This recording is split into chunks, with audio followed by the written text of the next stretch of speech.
What's going on, everybody? Welcome into Blazers Uprise Live, presented by Bet Online, here on a Monday night. The Celtics lose to the Heat in Game 7 of the Eastern Conference Finals, a complete reversal of last year as the Heat lost to the Celtics at home. This time, the Celtics lose at home after trying to complete a 3-0 series comeback. They cannot get it done, and this is very relevant for reasons that we'll talk about in today's episode. If it's not obvious by now, then I don't know what to tell you. Anyway, Eric, I'm happy right now.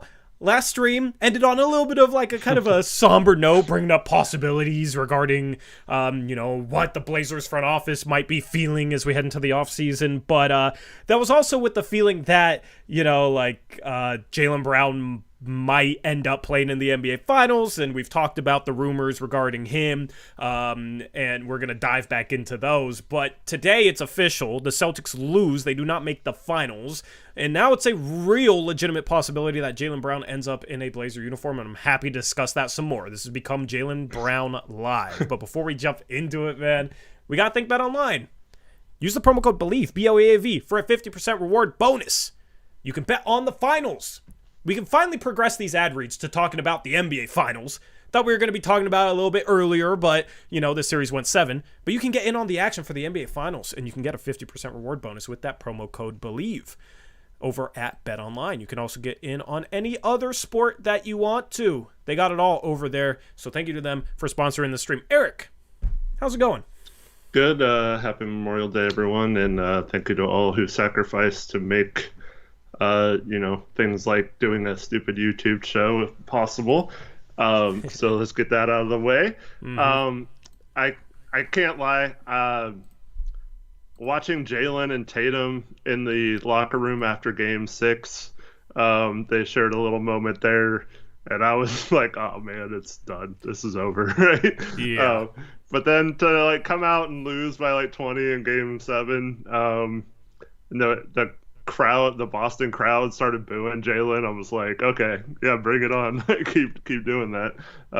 It's and then Nurk with the tweet after the game, number 7 with the what emoji was it? Secret emoji or something? Yeah, I'll throw it up here on the screen because I have it saved. I threw it in the video I just dropped. I just dropped a ramble video on Jalen Brown. In between the end of the game at 8 and our stream at 9:30, I dropped a ramble video with a pretty clean thumbnail that I made in that time span. So I was quick with it. Yeah, I was impressed with how quickly you had that video. Good old ramble videos. They're easy to do. Yeah. They're quick to do. So, yeah. Just threw something together. So, yeah, I spent the last 2 days being like, oh, man, Boston's going to win this series. The dream's over. Whatever. We're going to trade Dame, kind of like you mentioned, energy from last stream, but then kind of got revitalized today. Yeah, so that's what Yusuf Nurkic tweeted out. And it just reminded me of this. And I quote tweeted this tweet with this picture. You guys remember this picture? This was before Jeremy Grant was a Portland Trailblazer. Yep. And this was foreshadowing. I guess I'll lean this way. This was foreshadowing. And that tweet from Dirk just kind of gives me the vibes that this picture did. So hopefully it's the same, Hopefully it's about to go down the same way. Obviously Josh Hart's not here, unfortunately. It would be awesome to still have Josh Hart here, but maybe this is Nurkic's version of this picture this year. Yeah. Or Nurk watched his Blazers Uprise and he's messing with us. Yeah, or he's trolling us. But he did just recently start following Jaylen Brown a week or 2 ago too. So. Anyway, it's not it's not, I don't know if it's guaranteed or anything like that. There's a comment that says, MT says, Tori, hope this doesn't piss you off, but I suggest you listen to what Tatum said in the postgame. Well, why don't you just quote it and put it in chat, and I'll read it. But he just said Jalen's a big part of what they do, and he hopes he stays there or something. I mean, that means nothing. I know. Why would that piss me off? That means nothing. Yeah. Jaylen Brown is going to do what Jaylen Brown wants to do. Jaylen Brown is not going to do necessarily what Jason Tatum wants him to do. I got the exact quote. Hold on. I mean, of course Jason Tatum wants them to keep Jaylen Brown. Of course he does. I'm sure there's players on the Pistons that wanted to keep Jeremy Grant. The thing is, they were a losing team, so that was a little different. Who knows? Maybe it was young guys that wanted their chance. But I heard Jalen's post-game comments, and it did raise some eyebrows in terms of it sounding like a goodbye. The fact that the fans booed him today, and the fact that he's had problems with the fans before, also raises an eyebrow. And the thing is, you know, too many people approach the situation from like, why would the Celtics let Jaylen walk? It's a two-way street. Jalen Brown with the Celtics is a two-way street. Because there's a comment in chat, and this is a perfect example. It says, I just think them not re-signing Jaylen Brown would anger Tatum, not something that a smart front office would do. The thing is, Jaylen Brown has to want to re-sign there as well. It takes two parties. It's a two-way street. The Celtics have to want to re-sign him, and Jaylen Brown has to re-sign there. I think the Celtics do end up wanting to pay him the Supermax. I don't think Jaylen Brown wants to stay there. Is I think what the situation is going to come down to. In that situation, the front office is not in control.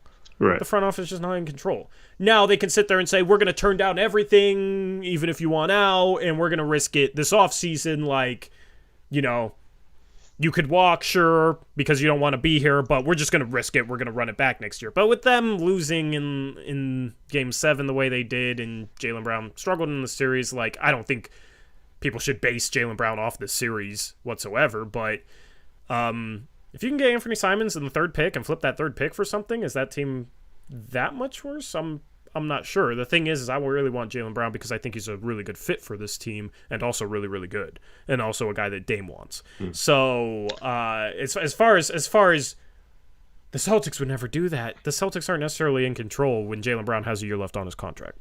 Yeah, because I mean, he doesn't quite have the same handshake agreement that Jeremy had with Detroit that they would, if he ever wanted out of Detroit, they would take care of him. But he is in a similar situation where he can just tell them, look, I'm not resigning here, so you can either trade me or I'm going to walk next summer.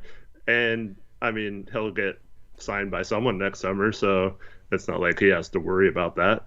So, yeah, it's a case where he can start picking and choosing, because then he can tell, like, if the Miami Heat have a trade for him, or the Milwaukee Bucks, or the Lakers, or whatever, he could say, I'm not resigning there. Now, I don't know that he'll actually do that, but he could force his way to wherever he wants to go, and he could drive down his price a little bit by saying he's not going to resign and you're just getting me for a 1-year rental, if that's the case, because he wants to be a free agent next summer. So yeah, it definitely could happen. And let me just say this, like, you know, you were on the record on April 27th talking about how Jaylen Brown would want to play with Jeremy Grant and Damian Lillard, and would want out if the Celtics didn't win the series. Now, I've heard since then, that multiple credentialed media members regarding the Portland Trail Blazers have said similar things.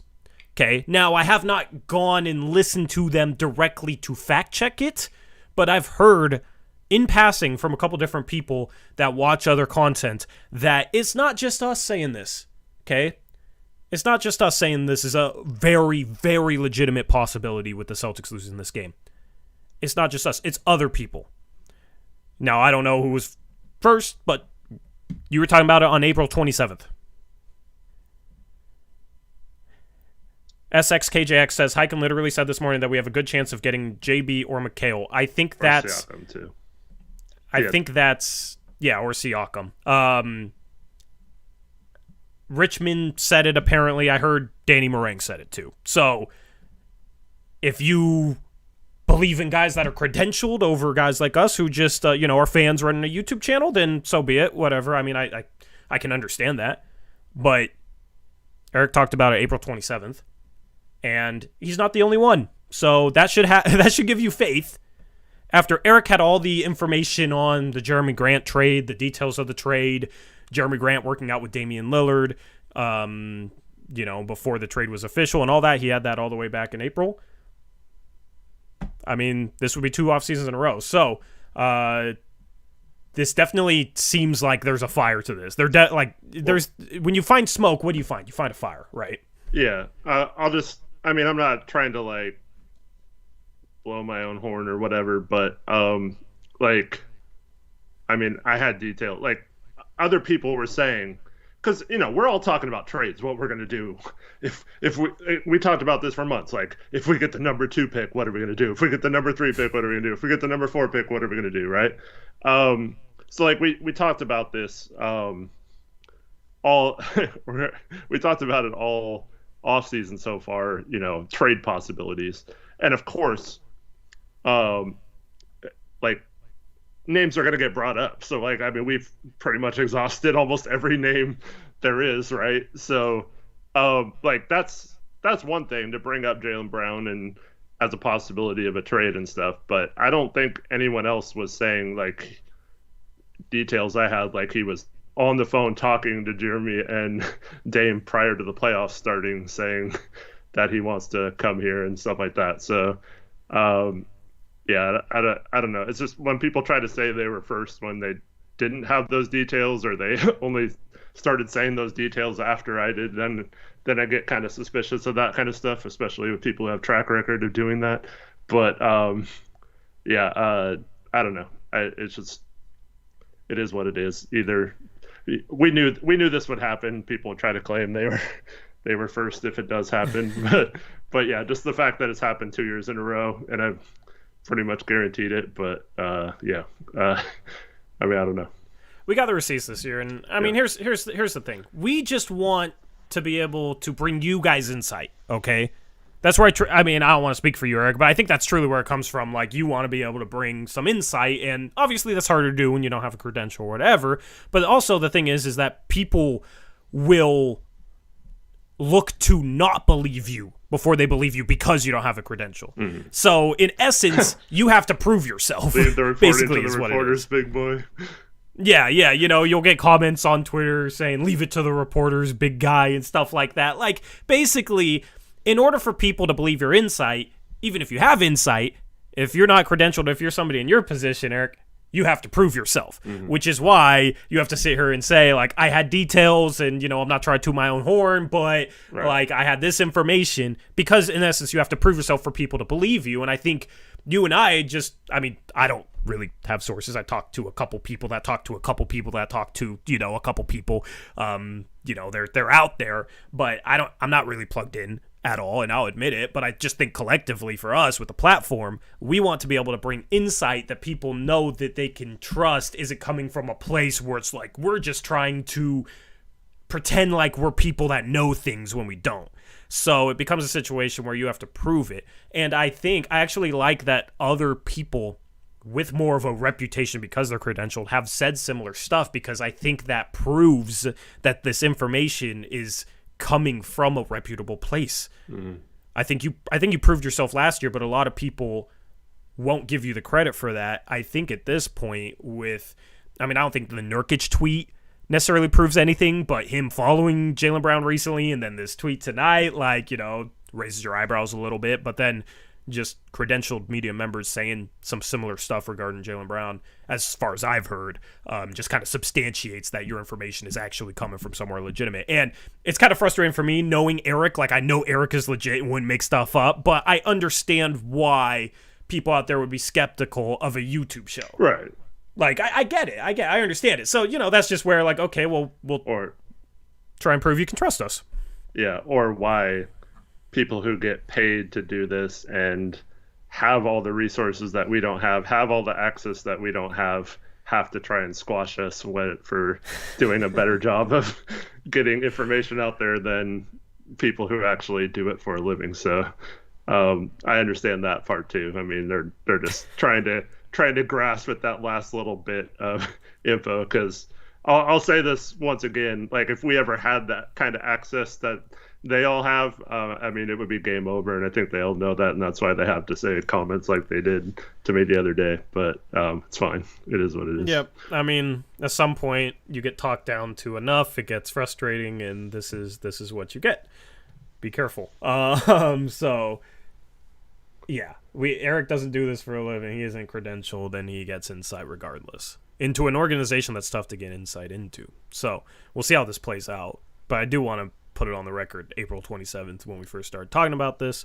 And as I said in the Ramble video I dropped, we just want to bring you guys the best content possible. So being able to provide some insight that you guys can trust is part of that. So shout out to Eric for actually, making that possible, because I don't have sources, okay?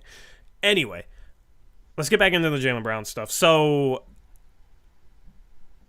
I saw Celtics fans on Twitter that want to trade him to Portland, which normally it's like when we talk about a star like this, it's the fan base wants Dame for them, or the fan base wants 10 first-round picks that we don't have. Mm-hmm. Or just absolutely, it's always something absolutely out there and crazy.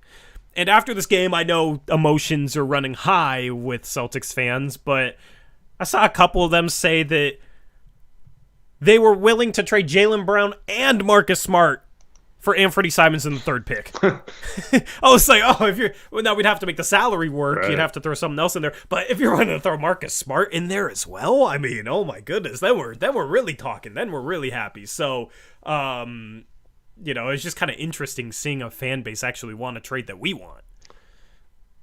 I mean, I love Anthony Simons. I'm going to be so sad when he gets traded. But if we got Marcus Smart out of that deal too, man, that would be awesome. I don't think that's going to happen, but yeah, that'd be crazy, because he could, be our backup point guard, and that he's that defensive point of attack defender that we need. But yeah, I haven't heard anything about anyone else being included from the Celtics. Yeah, and I agree with a lot of people that say Ant in 3 seems like a slight overpay, but I'm still happy with it because of what it accomplishes. I'm okay overpaying if you're getting a player of that caliber, and then you still have assets to round out the rest of the team enough to potentially make them a contender, which I think the Blazers, if they made the right follow-up moves and had a good bench with pieces that fill certain needs, then they could contend with that roster. Mm-hmm. Or at least it'd be conceivable enough that it would be a situation where it's okay, well, we can see if Dame plus a second star of this caliber plus a third option like Jeremy Grant plus, a good bench could contend. Yeah. Right? And I just want to find that out as a fan, because we never really have given Dame that opportunity, and I feel like we would regret as fans never being able to see that play out. And it's a situation where if Jaylen Brown wanted to come here and he resigns here, you can always hit the rebuild button 2 years from now. Sure, you don't have the third overall pick, but if you can trade Anthony Simons and the third overall pick for Jaylen Brown, couldn't you get back a similar package for Jaylen Brown 2 years from now when he's only going to be 28 and still in his prime and still probably the same caliber player? He wouldn't be on the last year of his deal if it was 2 years from now too, because he would have re-signed. Exactly. So you should be able to recoup whatever value you give up for him. Maybe it's a little less, but it's probably not much of a difference. Everybody views this as the Blazers either have to start their rebuild right now and trade everyone good except for Ant and Sharp, and they have to start that rebuild, or they have to absolutely go all in, and that's what it's going to be for the next 5 years. And it's just going to be you ride out the rest of the Dame's prime with whoever you get, and, you constantly just try and contend. Guess what? I just want to find out if this type of team around Dame can contend. If it's still that far off, then we're, a couple years down the line, then we're going to have tough conversations. And maybe at that point, Dame's okay, I want to play somewhere else, and then you trade him. And I think teams will be in a better position. You can say Dame's trade value will be less, but I think teams will be in a better position to trade for a star, because right now a ton of teams don't have future firsts to trade. So it's a situation where I just want to find out what Jaylen Brown looks like next to Damian Lillard, and hopefully a good bench with Jeremy Grant in the fold, Shane Sharp if he can pop, and then down the line, hopefully Shane Sharp's looking like that future star. You can hit the rebuild button in 2 years. And I'm sure 2 years from now, there will be people calling to hit the rebuild button if this does play out. So you can always, if you invest in an asset, you can get your return on investment. Maybe it's not 100%, but you can always turn around and trade Jaylen Brown away for similar value for what you give up to him. So I don't think it's something where they have to do that right now. Yeah, and I just look at it this way. Dame, JB, Jeremy, and then if you get any sort of jump from Sharp, And then you still got Nurk, and you could resign Thibault. So right there, you're at 6 players that's a pretty good starting point. And then you just got to make a smart MLE signing, and then a smart maybe trade using the trade exception, because I would hope they would go all in that at that point. Maybe you hit on the 23rd pick, maybe you trade it to get your future picks back, and you have some ammo to get another player at the deadline then, when contracts become tradable and stuff again. I don't see how that's. I mean, we wouldn't have Tatum, but we have Dame. Like, is it that much worse than Boston? Like, I feel like we could be a similar team to Boston. Maybe not quite as good around the rim defensively and on the point of attack defensively, but you could get a few bench players that do those things. Maybe you can find a way to get like a Caruso or Smart or one of those type of players to be that point of attack defender. So I don't think it's that far away from what Boston's doing right now. If you have Jalen Brown, I'm not going to say we're a championship contender, but I could easily see a path where we could get to that point. Yeah, and I just want to have a chance at it. Because the thing is, hitting the rebuild button, I had a whole thread on Twitter, okay, about failed rebuilds in the last 10 years or so that had a top 5 pick at some point in their rebuild. And there was a ton of examples. And then you look at teams that have won it. How did the Raptors win it? Well, they traded for a top 10 player, right? They got a top 10 player in Kawhi. They traded for him. And he had a bunch of question marks, and then he leads them to a championship. Then he leaves, right? You look at the Warriors. They're the gold standard for a team rebuilding. They rebuilt, got Steph, got Clay. But they also drafted really well with those picks because Clay wasn't a top 10 pick. Steph was the 7th overall pick. They didn't have a top 5 pick. Draymond was lower down. You look at the Nuggets in the finals right now. They're there because of who they got in the second round years ago in Jokic. You look at the Celtics, they did draft Tatum and Brown at 3, but those picks actually weren't theirs. They just cashed in on Paul Pierce and Kevin Garnett when they were absolutely washed, and Billy King was dumb and didn't protect his picks when he was general manager of the Brooklyn Nets.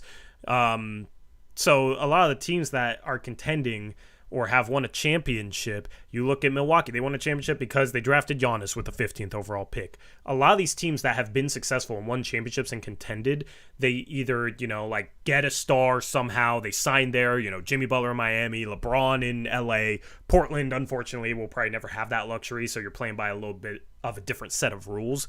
But then you had a top 10 player in LeBron in LA, arguably top 3 at the time, but Anthony Davis wanted to come there. And they traded the 4th pick, along with Brandon Ingram in a package for him. And then they won a championship after being a lottery team the year before. They won a championship the year after. Then they became a lottery team again, and then they made the Western Conference Finals this year because they had the right bench pieces, right? You look at, but then you look at teams like the Kings who have been rebuilding for 20 years, and it was a success that they lost in the first round this year because at least they finally made the playoffs. You look at the Jazz, they rebuilt to get Donovan Mitchell and Rudy Gobert. But they drafted Donovan Mitchell at 13, Rudy Gobert at 27. In the past, 11 years, they took Enes Kanter at 3 in 2011, Dante Exum at 5 in 2014. But now they're on to their, 3rd or 4th rebuild since they last made the Western Conference Finals over 20 years ago. The Kings, Thomas Robinson at 5, De'Aaron Fox at 5, Marvin Bagley at 2 over Luka.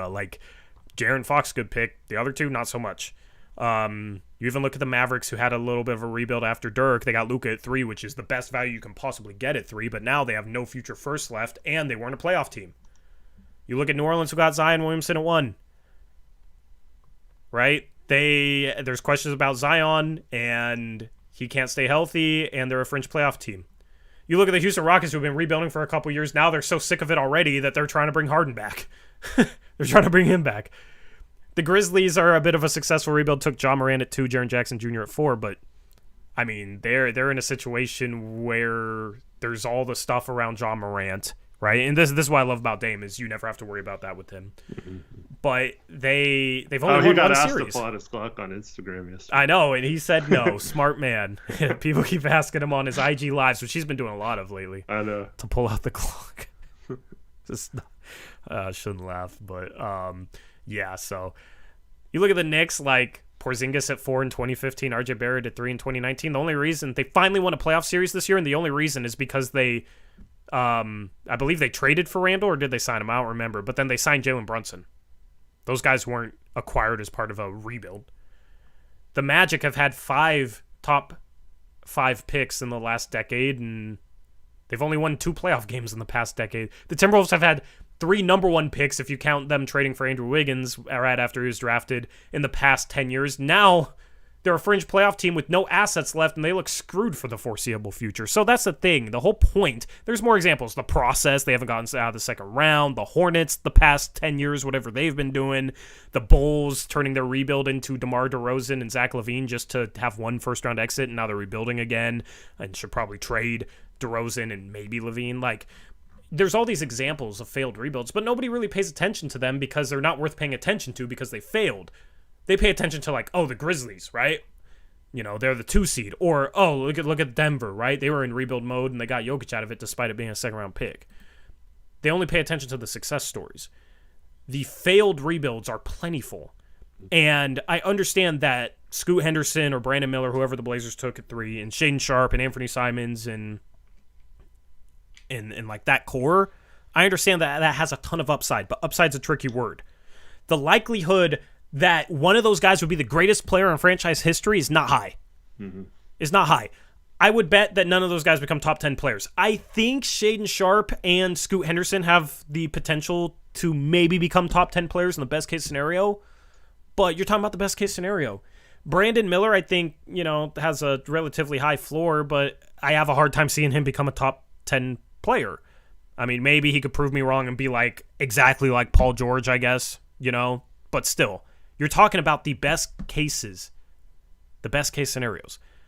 More likely is that it's something in the middle between their floor and their ceiling. That's normally what happens. And in that scenario, are we going to be having the same conversations like 7 years from now when we're stuck in like maybe Sharp's great, but we haven't been able to surround him with a second star? That's the thing, is it takes work to get to the point where you have a top 10 player and, a couple prospects and a top 3 pick. Like the Blazers have assets and a top 10 player. It takes work just to get to that point. So at this point, you did the hard thing. You got a top 10 player, pair a second star next to him instead of going the rebuild route, because you can always go the rebuild route. You can always get return on investments, and the rebuild route isn't guaranteed anything, let alone a top 10 player. Anyway, that's my ramble. Yeah, and so, I mean, those who have watched us for a while know this already, but I love the draft. I love draft picks. I don't care if it's a second, like our pick 43 right now. I still think that could be something. Like, I'm always going to say, like, oh, what if we hit on the 23rd pick and the 43rd pick and we get like Tony Parker and Manu Ginobili type players, like the Spurs did, and that helped them go to the next level. So like, I hate trading picks. I absolutely despise it.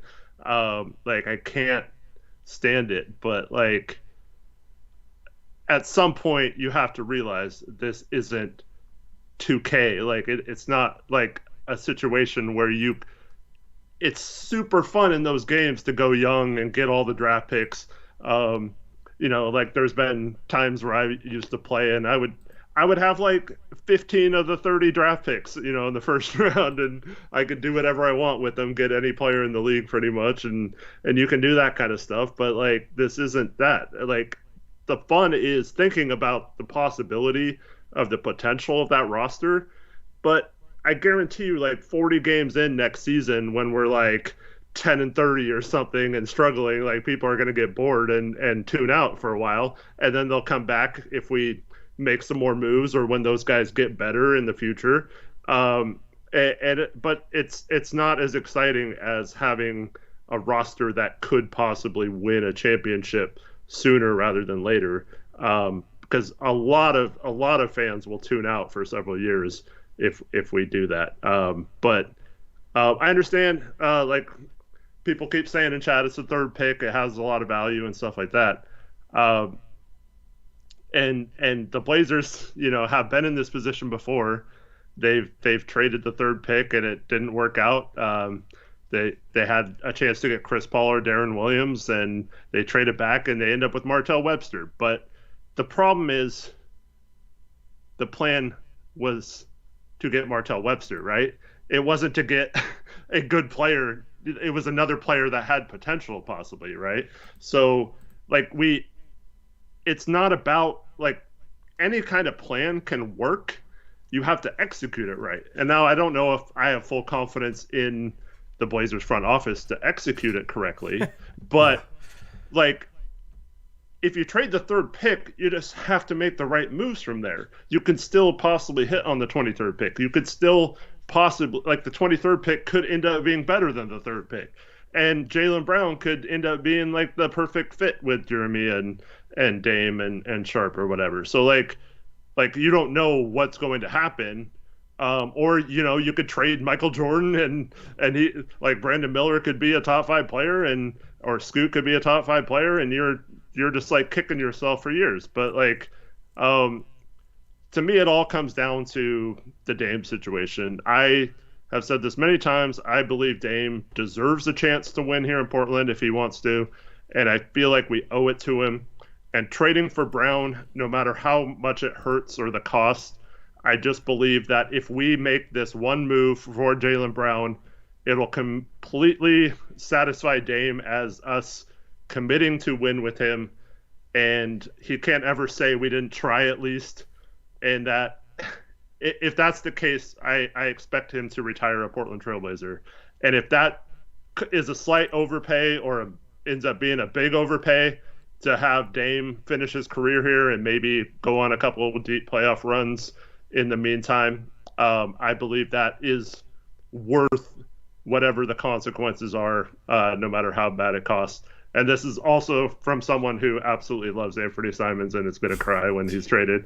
And my jersey curse will continue. But if anyone would be against this, it would be you. Yeah. So that's just how I feel. Like, it's going to hurt. It's going to suck. It's a lot to give up. But this is the whole reason why we try to tank as many games as possible at the end of the season, was to be in a position where we can get a player like Jalen Brown. And if we just pass on him and just like don't do anything, I mean, there's still a path where that avenue could work too. I'm not saying any of you are wrong. You're not wrong to want to keep the pick. You're not wrong if you don't want Jalen Brown. Like, everyone can have their own opinion. It's just, I feel like Dame, if he wants to go for it with Jalen Brown and Jeremy Grant as his sidekicks, I think we owe it to him. Absolutely agree. Like, I don't know how we can lay out the case any better than we just did. I understand people are still going to disagree with that, and that's fine. I understand the logic behind wanting to draft the pick and keep Dame. I understand some of the logic behind trading Dame. I understand the logic on... He doesn't want us to succeed. They're preying on our downfall.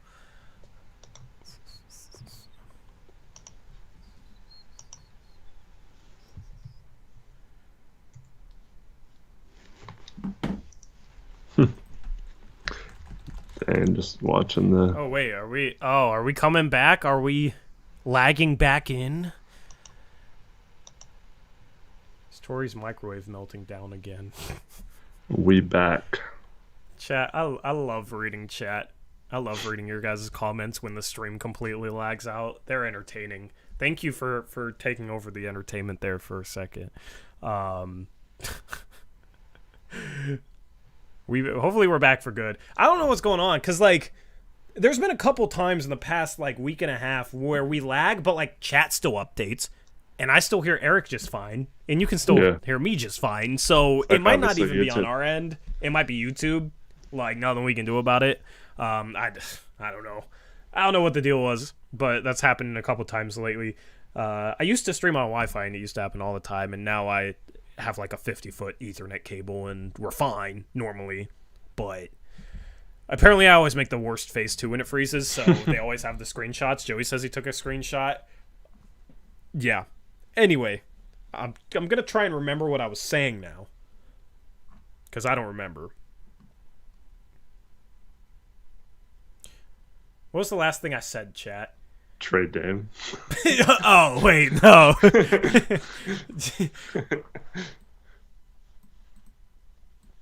something like I that. was just saying, like, I understand the other side of things in terms of like wanting to trade Dame and start fresh. Oh yeah, I remember what I was saying now.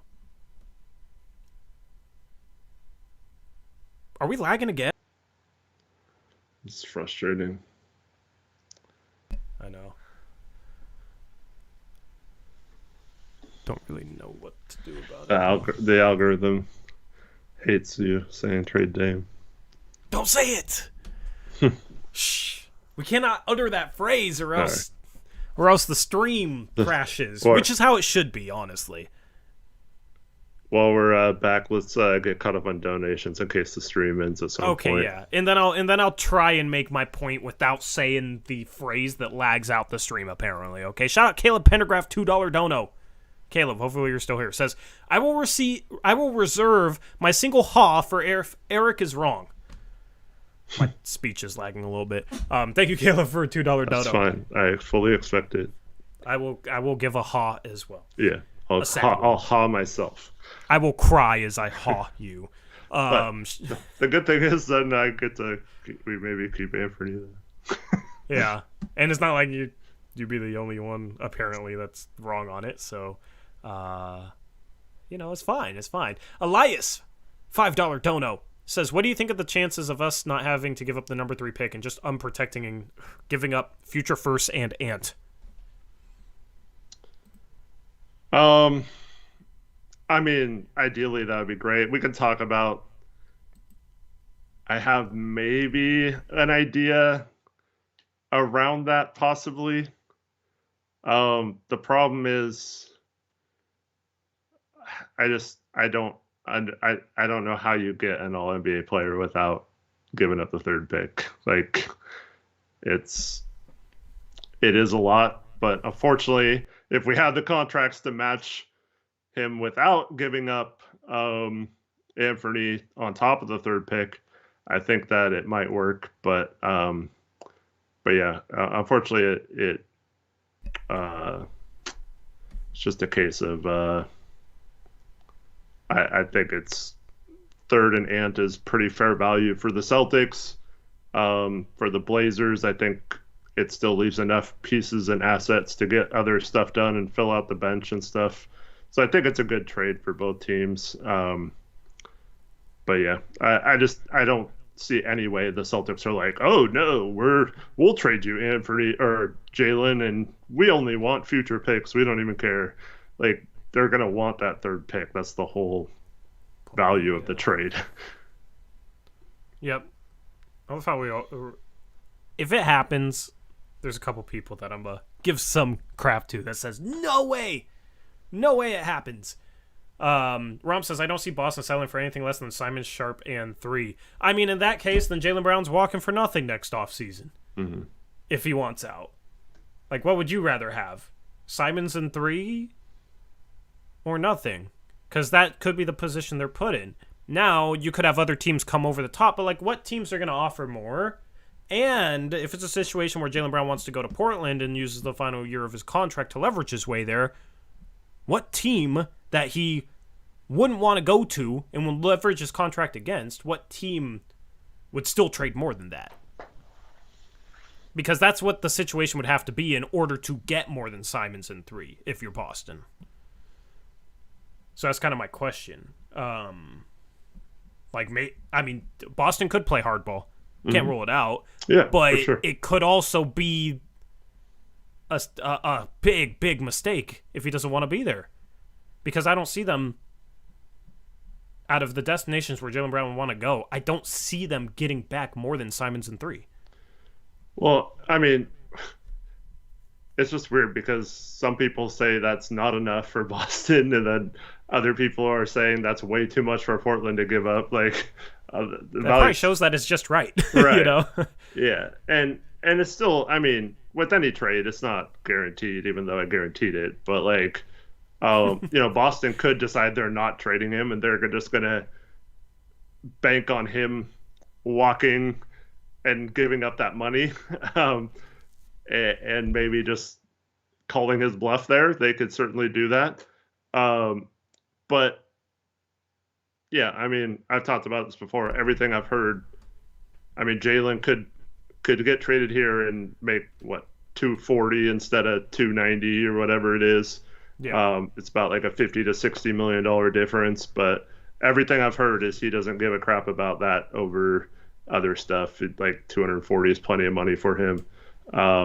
And we don't even know if Boston would offer that. Like, I don't know if they want Jalen Brown on a super max because that kind of limits under the new rules of the CBA, especially a year from now when that takes place. They will be so hamstrung with both him and Tatum on a super max. They're not going to be able to. They're not going to be able to like sign a mid-level exception every summer. Like they're going to be so far into the tax that it's going to limit all these moves they can make.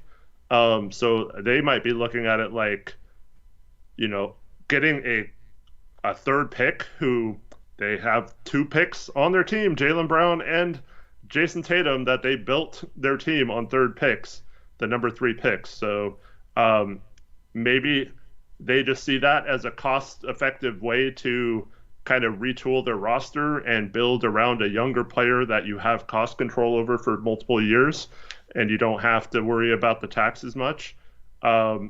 And then a good young 23-year-old guard who can shoot the ball and might be a good fit off ball for Tatum.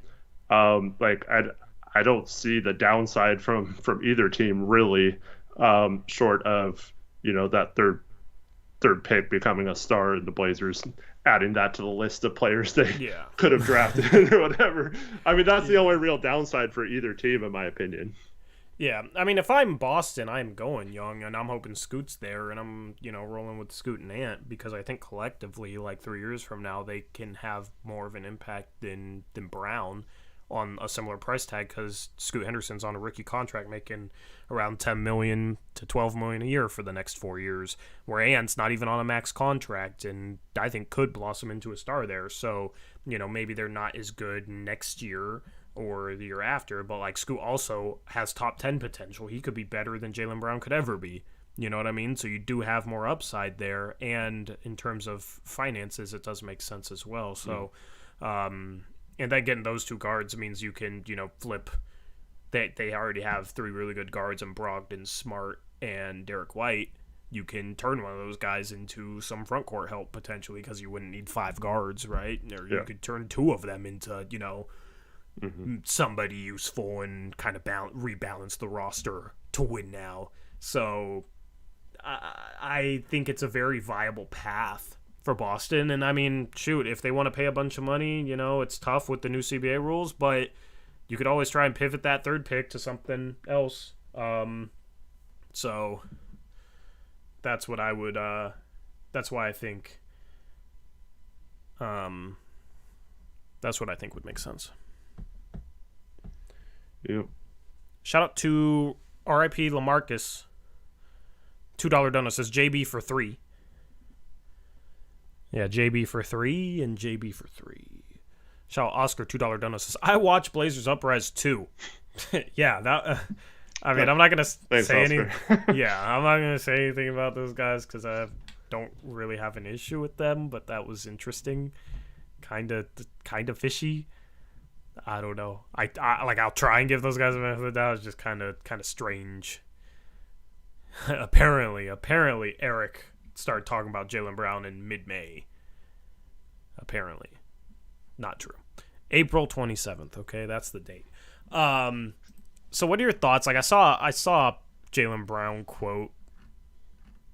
I don't know. I've seen like Jaylen Brown quotes, like some stuff where it makes it seem like he's leaving, some stuff where it makes it seem like he's going to come back. What would you read into quotes right now from him? I just think this series was very emotional. You had the extreme high of winning Game 6 on a buzzer beater tip in when it seemed like the series was over to give you new life, and then you lay an egg and have if you're Brown, you have a really bad game in Game 7. Didn't have a good series overall. I felt like he was really good the first 2 series, this playoffs, but yeah, I just think it's like an emotional time for uh, everyone involved. And I don't I don't know what the Heat are going to do, man. They're going to be exhausted for their series against the Denver Nuggets, and that's going to be a huge advantage for the Nuggets as long as they're not rusty from sitting all this time. But yeah, I don't think you can really read into anything he says right now. I think it's just all emotional based. Yeah, I mean, you remember and I'm not comparing anybody to this guy because he's one of a kind, for better or worse. But you remember Kyrie in Boston saying he wanted to retire there and then wants out, wants out a couple months later or whatever it was. I forget the actual timeline, but Kyrie basically said he wanted to be there if they'd have him there, and then he wanted to leave. So, can't really... Brown's a difficult guy to read, I agree, but, I mean, this is a position where it's like, okay, Dame, close the deal. Yeah. This is what you want. Mm-hmm. You've already been recruiting him. Yeah. So now you just got to close the deal and convince him to come here and play for you. However, how you do that, I don't know. But you're in control. We will trade for him 3 and Simons if he wants to come here. If he leverages his way here, I think 3 and Simons gets done for him. So it just comes down to getting Jalen Brown to get to that final point of like, okay, I want to go to Portland. Mm-hmm.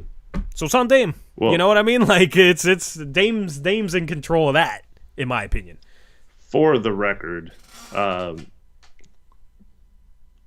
was the primary person Dame was referring to when he said his comments at the exit interview, when he said he knows of players that are willing to come here. Or I forgot exactly how he worded it, but one of those players was in fact Jalen Brown. Yep. Rob says, hypothetically, say Boston was stingy like they are Masai from Toronto. Would you blame Cronin for overpaying a bit? Simon Sharp, number 3, considering Dame wants it badly. We're not giving up Anthony Sharp and the 3rd pick. There is no trade short of Giannis, maybe Embiid. And they hired Nick Nurse today. Congratulations on that romp. Yeah, that's a great hire. Great upgrade.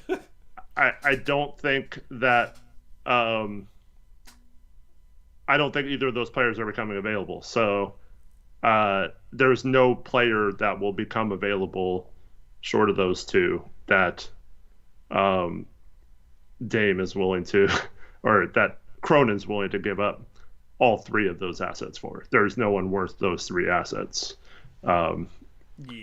Yeah. And I don't even know, like, I think Dame might still want that, but I'm not sure he'd like desperately want to give up that much for Jalen Brown because I think he's high on Sharp. Mm-hmm. And he's already like saying so. I mean, it's not he wants to win now, but at some point it's like, okay, well, you're not really going to win if you're giving up so much. But regardless, even if that's what Dame wants, I don't think this front office is going to be bullied into that much of an overpay because of Dame. I think at that point they just say, we're not going to do it. If you want out, then you want out. Like, you know what I mean? I think it comes to that before it comes to overpaying that much. Yeah, and I guess we haven't talked about this possibility, but so like when I guaranteed the Grant thing last summer, I almost nailed the exact trade. I think I had Keon in there maybe to make I don't know, but that didn't end up happening. But it was like it would be our 2nd round pick because it's almost the 1st pick. It would only be 1 first round pick.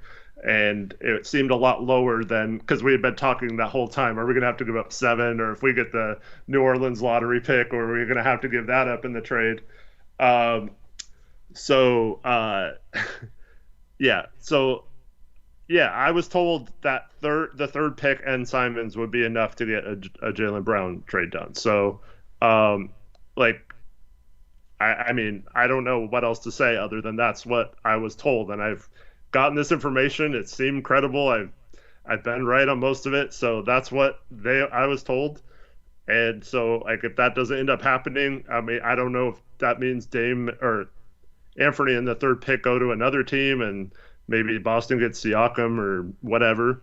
But like, that's just what I heard. I mean, I guess there's a possibility that another team wants Sharp instead of Anthony or something.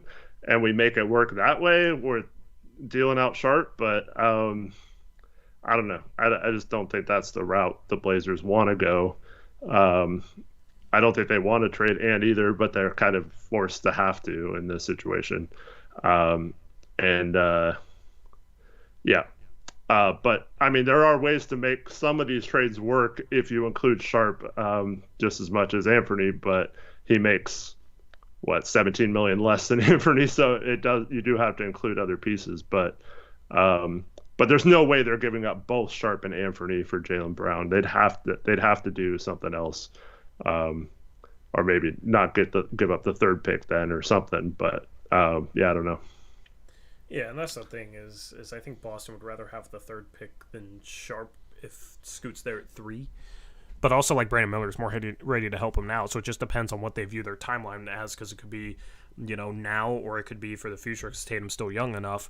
But Siakam's an interesting option for Boston because I do kind of like his fit with Tatum. I do like Siakam on that team for whatever reason. Yeah. I think Tatum and him are enough playmaking that you wouldn't even have to have a true point. Like, you could start Marcus Smart at the point, or like Derek White is kind of a combo guy. So it wouldn't necessarily have to be Brogdon. I think Brogdon stays there in such a scenario, but and if it's Siakam, like, I could see Toronto in a 3-team trade. I could see Toronto wanting Sharp instead of Simons and going younger, and Sharp's Canadian, and I could see Masai trying to sell them on that. And it's like, shoot, if you're Portland and Boston's sitting there saying, like, well, we want Siakam for Brown, we're willing to trade Brown your way, you got to get a Siakam, right? And then you go to Toronto, and it's like 3 and Sharp.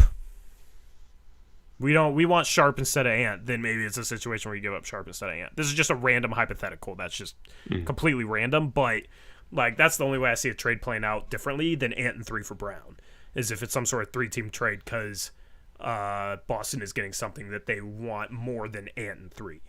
Yeah. And it being a team like Toronto where like Brown doesn't want to go there and he's not going to resign, so they don't want Brown back. They want what we're offering.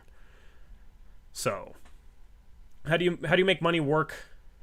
How do you make the money work? So, it looks like salary matching rules are looser for teams not in the tax once the new league year starts on June 30th, the start of free agency.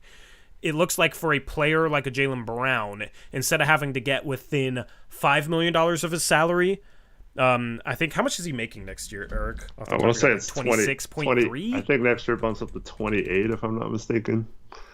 Yeah, I'm going to check right now. I'm going to look at, I'm just going to look at Fanspo because that's the easiest. So in 2023, 2024, Jaylen Brown. Oh, it's much more than I thought. What am I thinking of? I think I'm thinking of Ant? I don't know who I'm thinking of. So next year it's 31.8 actually. Yeah. I think it would actually be easier to trade for him in this league year. Wait, is it 28 right now? Is that what I was thinking? It's yeah. 20. It's 28.7. So that's above 30 mil. So it'd just be 125% still. So actually, the salary matching rules wouldn't change. But in order to get there for Brown, you have to give up. If you're trying to keep Nurk, yeah, I don't know if it's possible. If you do like Sharp, Little, because Little salary bumps up a couple mil. So and like so does Sharp's, but Nas bumps up because of his new contract, so it would be easier to match next year. Knox, Keon, Sharp, and Little gets you to 18 million outgoing, which still got to make up some ground there. So throw in like Watford and Jabari and Jonathan Williams, and you're at 23.6 million, which still doesn't match. Just off the top of my head, that's not within 125%. Times 1.25. Yeah, that's 29.5 million. So, in order to get Jaylen Brown, Portland has to trade out Ant or Nurk. Yeah, there's the I guess we could make him wait, right, to sign the pick and use that as salary. It's very unlikely, except for a scenario I want to bring up in a minute. Okay, well that'll be interesting. Shout out to Elias, $2 dono says, any thoughts on a live draft party? That's like 5 hours. Yeah, I mean, it'd be it's fun. just tough because it's so long. It's so long though. It's so long. So, and especially like,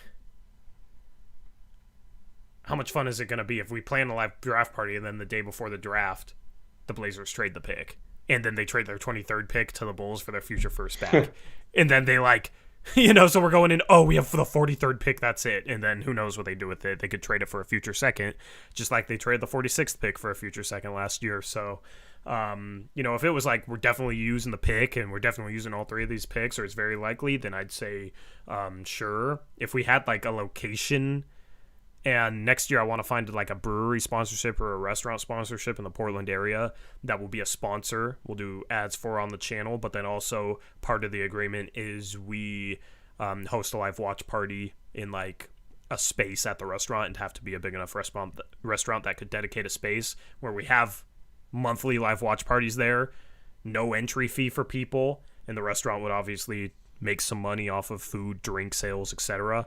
And, if we had a place like that, it would be a little bit easier to just like, okay, well, we want to do this for 5 hours. Does that work with you? As part of like a cooperation sponsorship with a restaurant, but we don't have that yet. That's something I want to do in the future. That'd be cool. So, hopefully that comes to fruition. But with a live draft party, just it's a lot. It's very, very long. This summer, a couple live things. Maybe we could do a live watch party for like a summer league game or something, just at a place. If we keep the pick. Yeah, if we have a cool summer league team or sharp plays or something, I don't know. And then, I mean, I want to start getting basketball runs like regularly.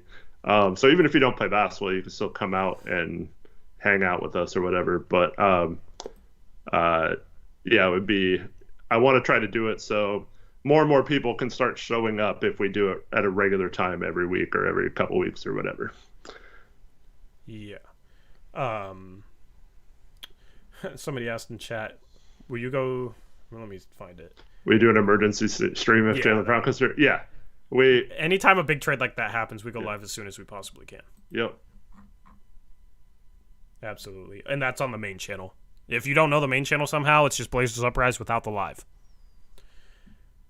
And then shout out Eric Olson, $5 donut, says, what if Boston wants Sharp and filler like Cam instead? Well, Cam's a restricted free agent, so he'd have to want to sign there. Not necessarily a restricted free agent. We have to offer him the qualifying offer. I don't know if we're going to or not. Well, true. He's a free agent, basically, so he'd have to want to sign there in order to make that happen. Mm-hmm.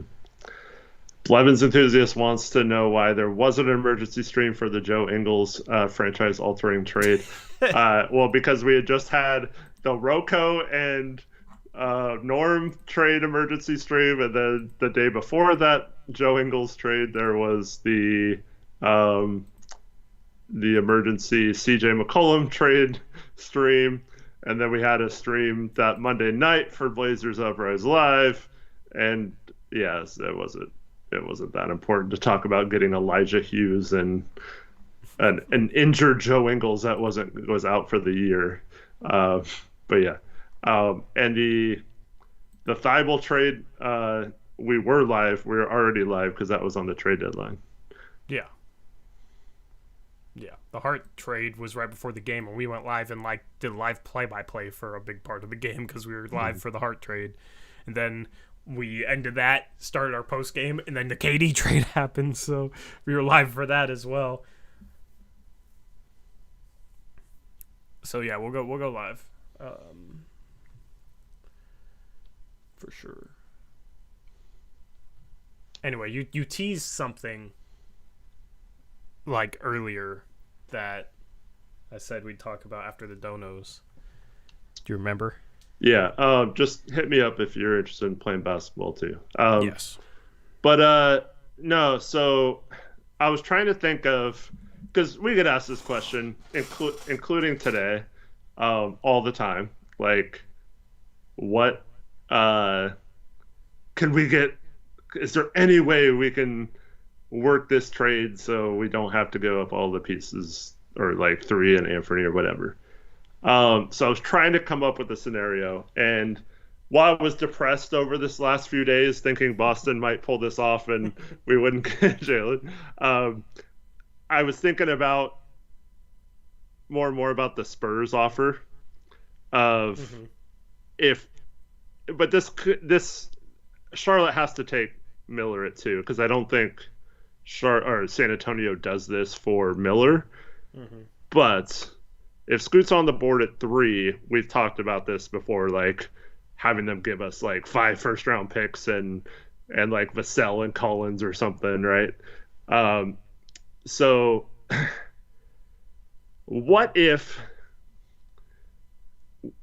they wanted 3 so bad, then we could kind of set the parameters of this deal. So like, we would force them to have to wait the 30 days, and that would be a way of getting around that. Like teams don't want to do that, just being like, well, that's the only way you get number 3 is if you wait the 30 days and we can use his salary. So that gets us part of the way there, right? And then you have the contracts that you mentioned, the Nas, Knox, Keon. Then I don't know exactly how much. You probably know because you just inputted it for the mock off season. So yeah, the third pick, and then those 3 would be somewhere around $19 to $20 million, $22 million, somewhere in that range. I'll get you the exact number. So you said Miller plus who? Plus Keon, plus Knox, plus Nasir Little? Yeah, just like all the minimum cuts. So like Jonathan and Jabari and Watt. Okay.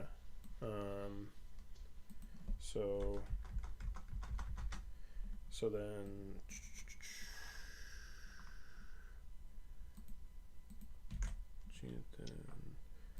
like basically without giving up one of our talking about tops. For Brown. Yeah.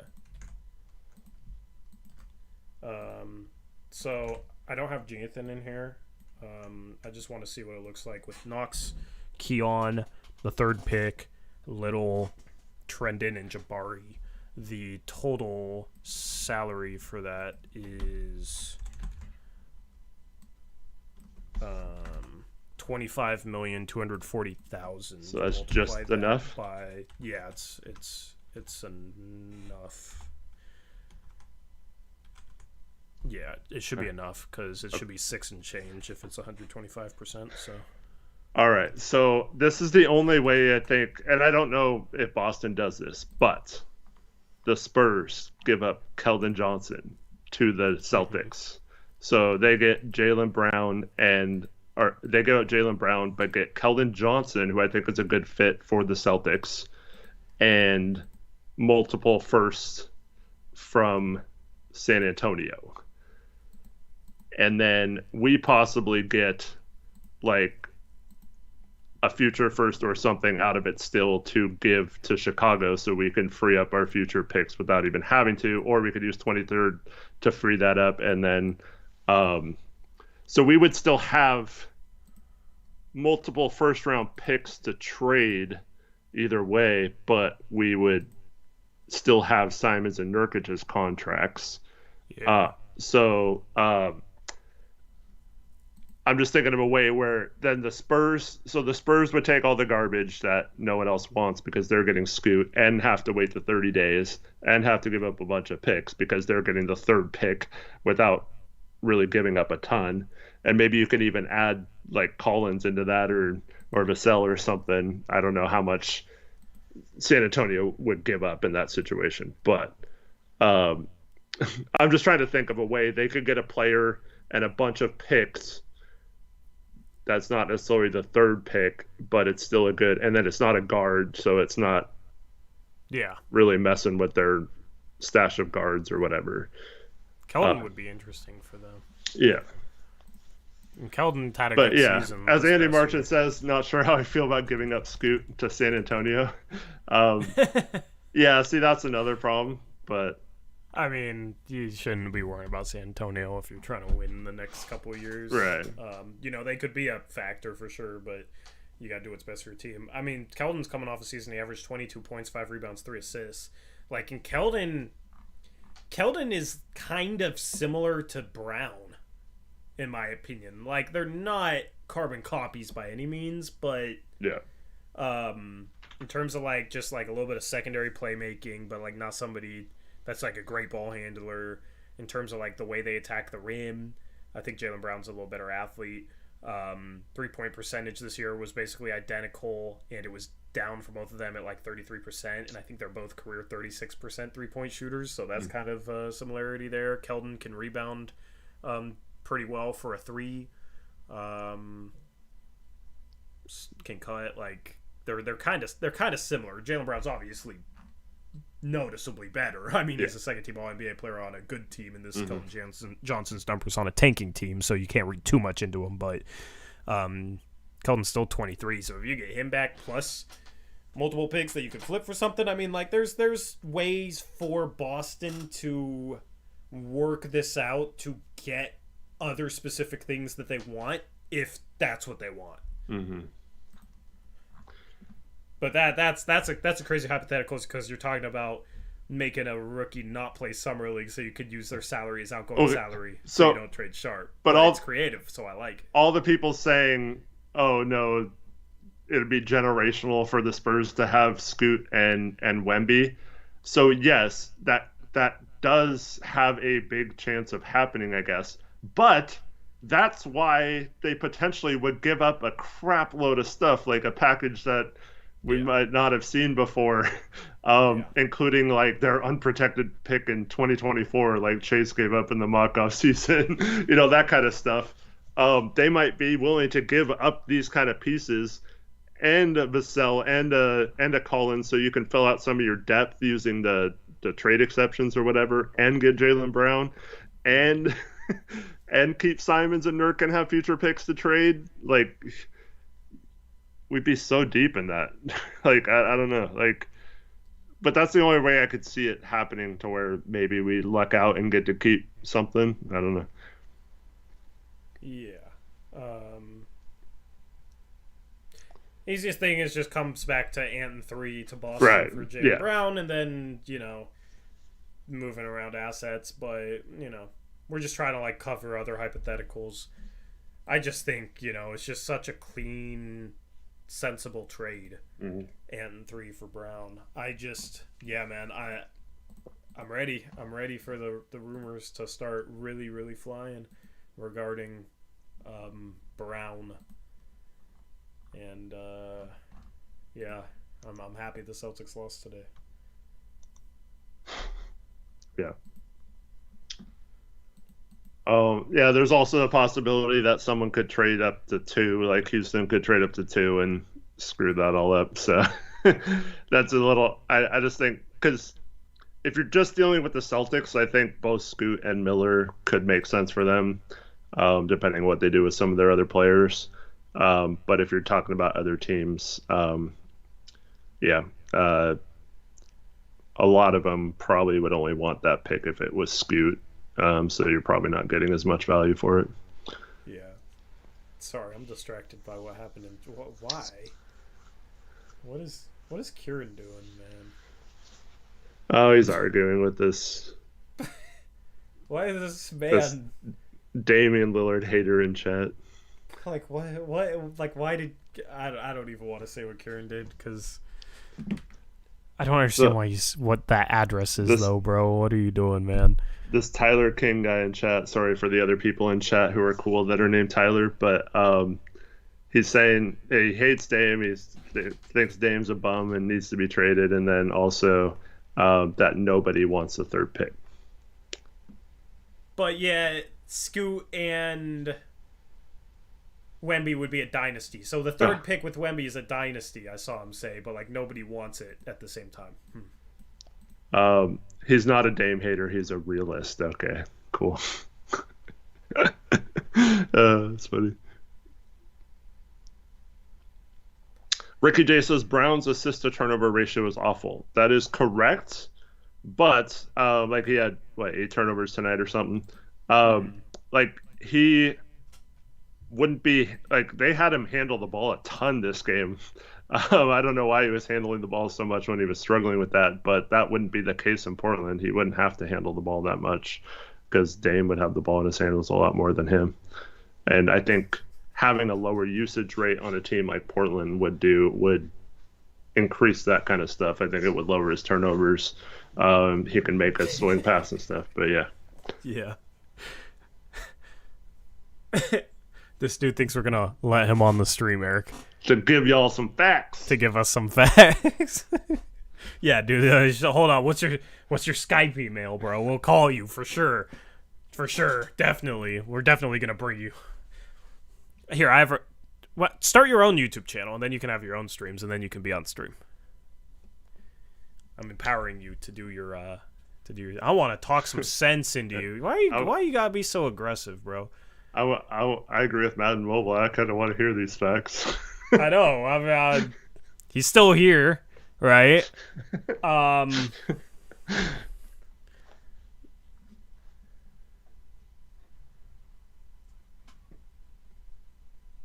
Okay.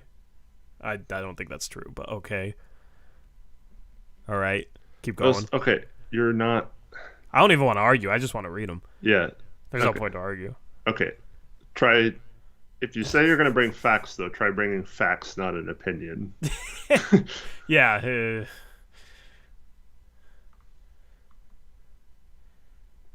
That's facts, Eric. Facts.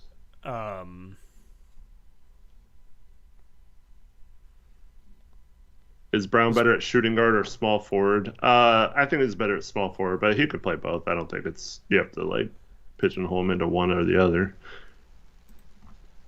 What did Dame average at 23? In a league where scoring was a lot lower than it is now, almost identical to Ant, so if anything, better. And he was on a winning team that made the second round. So... Yeah, 20.7 on a winning team where scoring was lower compared to 21.1 for Ant. Ren says he talked to this guy in a YouTube comment section. He believes in trading Dame to the Mavs in a 3-team deal with the Lakers. Real bozo stuff. Yeah, what do the Mavs got? Are we getting Luka? We're getting sign and trade Dwight Powell for $30 million. Sick. Can we start Dwight Powell at point guard? That sounds like fun. No, they got Bertans' contract and Tim Hardaway Jr. and the 10th pick. There you go. Hell yeah. Yeah, maybe get Jaden Hardy in that deal. Because we still need more guards. Just as long as we draft Grady Dick. Yeah. Because that'll be better than Dame. But he's making, a tenth of the money, so the difference in money makes him better. Yeah. Shout David Kutzar, $2 dono, says, do you think third and Simons is too much for JB? I think it's a little rich, but it's not too much. You gotta do it. If that's on the table, you gotta do it. Absolutely. Yeah, we talked about this in previous streams and this stream, but we've mentioned this word, but I think that's the cleanest trade. It's simple. It doesn't involve a lot of moving pieces. Obviously, we probably have to add a minimum contract in to make it work, but yeah. So to the dude that said he was going to bring us facts, can you factually make your hypothetical trades work under the CBA? No, he cannot. Because they factually cannot work. So you should, if you're interested in facts, you should factually make them correct, in my opinion. Shout out to Chris S. I always forget this currency. Pound. That's the pound. Okay, I always forget the pound. Shout out Chris S. with a £2 dono. Says, what's the best case follow-up move after Ant for Brown? In my opinion, it's getting another Brown, and it's signing Bruce Brown with a full mid-level exception, which the Nuggets will only be able to offer him $7 million this offseason. He has a player option for around that much. They only have his non-bird rights. And they're so far above the cap that they won't have the full mid-level exception, it looks like, and I don't see them trading like KCP out for nothing. I mean, maybe they would, but like every player on a sizable contract there in Denver is players that have been key to their run. So Bruce Brown could be available. And if he wants to get paid, maybe he goes there for a pay cut. That could definitely happen. But, like, you got to kick the tires. Like, maybe he wants to get paid. And at that point, you would maybe bring Sharp off the bench for 30 minutes a game as, like, a six-man, so there's not too much pressure on him. And you start Bruce Brown because he's a phenomenal defensive player. Like, if you get Bruce Brown as a follow-up move to trading Ant and 3 for Jalen Brown, I'd love that. Yeah, I think they'll be priced out of our range. Possibly. Fortunately. Or there's going to, if you have the mid-level, it's like, there's going to be like 10 teams offering the mid-level. I do know Dame wants Kelly Oubre to finally come here.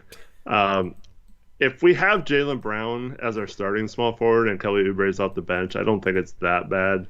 I never wanted Oubre as our starting small forward. Yeah. But yeah.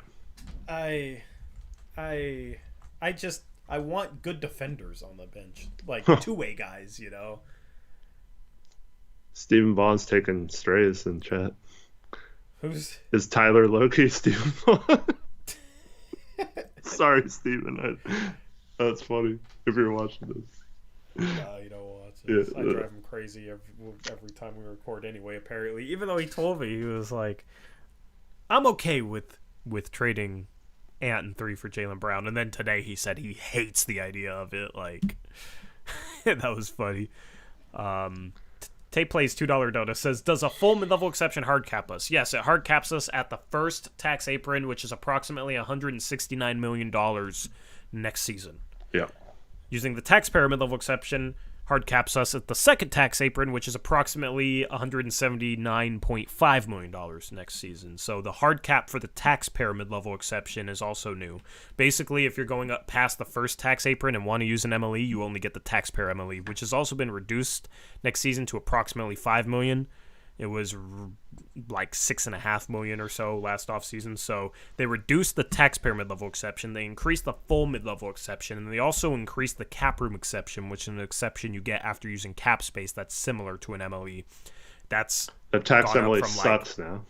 Yeah, so basically they're rewarding teams for not going into the tax via rewarding teams with more of an exception if they use cap space, and then rewarding teams that are below the first tax apron. And trade rules are also looser for teams below the first tax apron and harder for teams above the first tax apron. So they're decentivizing teams as much as possible in terms of not letting them go past the first tax apron, and that is probably as close as they can realistically get to a hard cap that, say, the NFL has. Mm-hmm. And yeah, so I forgot who it was, Chris S. that asked about the Jaylen Brown thing. Was that last Monday? We did a whole stream about like what the follow-up moves would be for Jaylen Brown too. So if you're interested in more in-depth, check that out. Tyler King says Sharp is All-Star in 2 years. Simons is All-NBA in 2 years. Okay. Dang, so with Dame, we should be a contending team. Yeah. Right? Right? But then he says we're not winning a championship in 2 to 3 years and Dame will walk.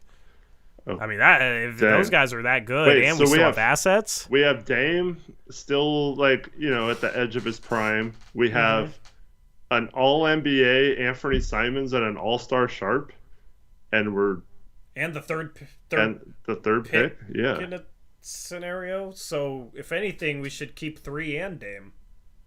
Yeah. Or trade 3 for, I don't know, borderline All-NBA Siakam or something, so we can have 3 All-NBA players and another All-Star on top of that. I mean, 4 All-Stars, including 3 of them being All-NBA, sounds pretty good to me. I mean, that's what we should do with the third pick. So,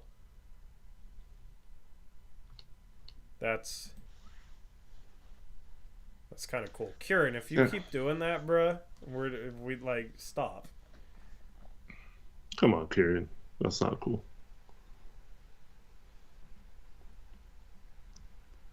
Like, that's actually not okay whatsoever.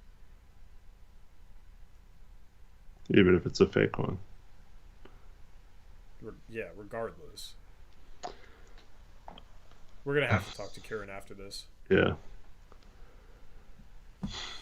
Jeez. He says my boy finally ran about baddies. Yeah, that's I don't know what he's doing. That actually kind of annoys me that Karen would do that, considering I know Karen. Anyway, we're disappointed. Very disappointed. Kind of mad. So I have some Jeremy Grant extension behind the scenes stuff, maybe. I'm interested. All right, so I think I know the reason why he did not sign the 4 years, $112 million extension that they had agreed upon him signing. What's that? He did not want to be here if Dame was not here, right? Yeah. If he would have signed that extension in January, the new CBA now for sure makes you 6 months you can't be traded, but he could be here. But that would be 6 months. July would be 6 months from whatever was it, January 6th or whenever it was, right? Yeah. So if he signs that extension back in January like he was supposed to, and we end up moving on from Dame, then we could trade him to whatever team we wanted to trade him to, and he would have been locked up for 4 years and would have had no leverage, no say or anything in that. He just came off a summer in which he got to pick his destination, and we all know that when he went to Detroit, he, chose going there for other reasons than just being on a contender because he was offered the same contract with Denver. So the reason why he did not sign that contract was he did not want the Blazers to control where he was able to go this summer. And I mean, I can't blame him for that really, because he does care a lot about that. So he simply chose to wait. Now I don't know if that means, he signs a 4-year contract, or maybe he still wants that 5th year. But yeah, if we get Jalen Brown, I saw in a comment earlier, could we possibly sign and trade Jeremy if we get Brown? No, there's no chance. We're getting Brown partly because Jeremy's on the team. So it would be a package deal with both Jeremy re-signing and all that kind of stuff. So yeah. But yeah, he did not want to sign that contract, even though he wants to be in Portland with Dame. So he'll re-sign if we trade for Jaylen Brown, obviously. But if we keep the 3rd pick and don't make a big trade and end up going young, and there's a chance that Dame might leave, I'm not 100% sure if Jeremy's fully on board of re-signing where he is fully if Dame's here. Yeah, I mean, basically, it's you gotta pull off a move for Dame and Jeremy Grant. I mean, some people won't like that, but guess what? Jeremy Grant, you can trade in a couple years for value. Jaylen Brown, you can trade in a couple years for value. Dame, you can trade in a couple years for value. So go after it this offseason. You got a window here, and then if that doesn't work, then you can hit the rebuild button. And maybe be in just as good of a spot, maybe a better spot, rebuilding-wise. I don't know. I mean, who knows? 2 years ago, we wouldn't have thought we would have had the 7th and 3rd picks. So anyway, because the thing is with Dame is a lot of so many teams don't have first they can trade, so it's not really about Dame's value. It's about what other teams that would trade for him could give up for him. And outside of the Knicks, it's not a lot. But here's the thing: if it's only one team that wants him, they can play hardball. So you want a bidding war. That's how you're going to get the most value back for him. So you need multiple players for that. So you wait in a couple years, you could potentially get a better deal anyway for him because you'll have more of a market. It's not just about what's the price of this commodity. It's about what's the demand. I mean, it's kind of basic economics. Because if a commodity has no demand, you can't price it high. If a commodity, even if it's not that great, has a ton of demand, you can price it extremely high. And it's the same way on the trade market. So.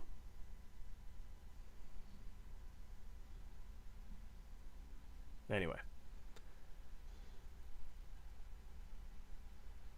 I don't know why this dude keep acting like Dame at 36 making $60 million. We could still trade 2 years from now when Dame is 32. Do the math. But also, he's about to turn 33 in July. Also, Dame will be making the same percentage of the cap. His contract is a percentage of the cap. The cap goes up. So the money doesn't change. It's higher, but it's still the same percentage of the cap. So in terms of talking about the market and payrolls and finances, it's effectively the same number. So you're just talking about a dude that's 2 years older. That's it. But 2 years older doesn't mean he's 36. It means he's 34. And Dame takes good care of his body. I expect, people were questioning, oh, is Dame ever going to look anything like himself going into this year? And he has his best season ever. Don't bet against him. We should have learned that by now. Don't bet against him being the same player 2 years from now.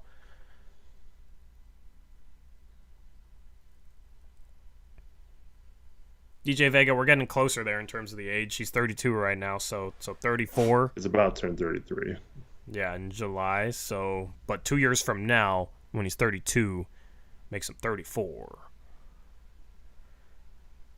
I mean, we're talking about season 2 years from now, so it'll be 35 for that season. I mean, you can trade him 2 years from now at the deadline, which is almost 2 years from now. You know what I mean? If it's obviously not, that's the thing. You have options. It's not this or that. You can get return on value for him, and you can. If the market is much better, you'll be able to potentially get more. And I expect him to still be the same player 2 years from now. Also, if you say you're just holding him, if you say the Blazers are just holding him hostage, you're trolling. Stop trolling, because he wants to be here, and if he didn't want to be here, he'd say it. So it's not holding him hostage. He's in control of if he's here or not. It's just silly.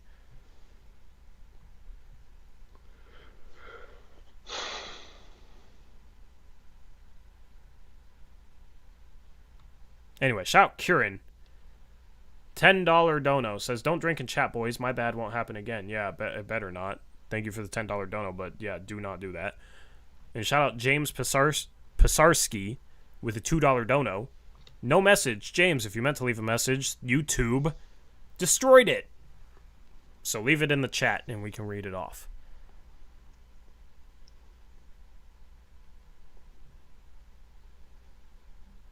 But yeah, if we trade for Brown though, Dame's going to be a Blazer for life most likely. So it wouldn't, like Raiden says in chat, his trade value won't matter because we're not trading him. He'll be a Blazer for the rest of his career. Mm-hmm. And he'll retire here and be a Portland icon for decades. Yep.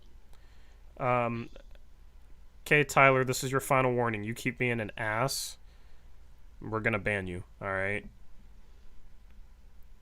You're the one making us money. What is wrong with you, bro? You're funny.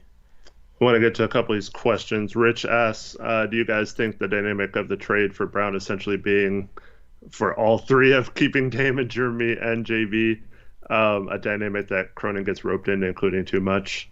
I really don't. I don't think the Blazers really, as of right now, they don't really have a lot more, and I don't think they're giving up Sharp. So there's not really a too much that they could get roped into, and I think at some point Boston's going to realize that we can kind of play hardball too if he wants to come here and is telling other teams that he's not going to resign. I mean, that dynamic can work both ways. So I don't think the third pick and Anthony,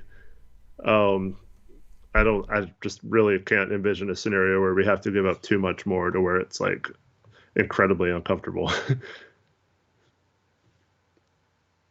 Yep. Somebody asked what we thought about Scoot or Miller, because we don't talk about prospects a whole lot with this third pick. Scoot, I think, is clearly number 2 on everybody's board. I think Charlotte, or not everybody's board, but on my board. I guess some people might have Miller ahead of him, but I think Charlotte should definitely take Scoot. Mm-hmm. They might not because of Charlotte, but I think they definitely should. And you obviously don't haven't listened very long. We talk about draft picks all the freaking time. Yeah, we've talked about it quite a bit. Could have been tuning in at the wrong times, but yeah, like lately we haven't really, but we will. As we get closer to draft for sure. It's just with the whole Jalen Brown thing and, his season just ending, it's kind of the fresh news right now. Yeah. Also, this isn't from my normal source, but look for a huge workout tomorrow. In terms of draft? Blazers. Oh. Why is that? I'm curious. Go ahead. Yeah, you weren't paying attention, I guess, but I mean, I heard you. It's somewhat a little above where you said how huge DJ Vega.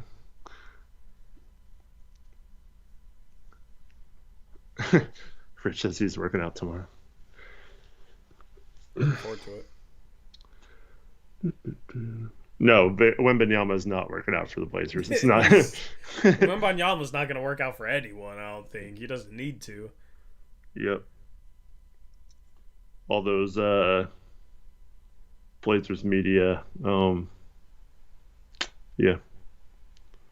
Wonder when they're going to announce the workouts for tomorrow.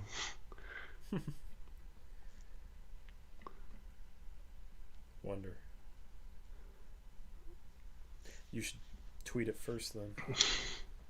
I'm not going to tweet this one. It's Antonio Blakeney? Let's go. your boy, Tori. I'm ready for some more Blakeney arguments. He should be on the roster. Do you guys remember when Blakeney had like 2 Summer League games and there was people seriously arguing that he was better than CJ? Do you guys remember that? Do you guys even remember Antonio Blakeney as a player at all? Because that's how irrelevant he is. I mean, no offense to him, but, he ain't in the league for a reason. So, those arguments drove me crazy. He can go get a bucket. Yeah, inefficiently, yes. Inefficiently. I mean, those guys don't last. Alonzo Trier, Antonio Blakeney, those guys don't last in the league. The league is getting further and further away from that type of guard. If you're that type of guard, you got to score efficiently. And some of those guys, it's they're close to being, really good guards, but they're just not efficient enough, so they suck because all they do is shoot and they don't make enough shots. So instead, they waste possessions instead of generate points at a high rate.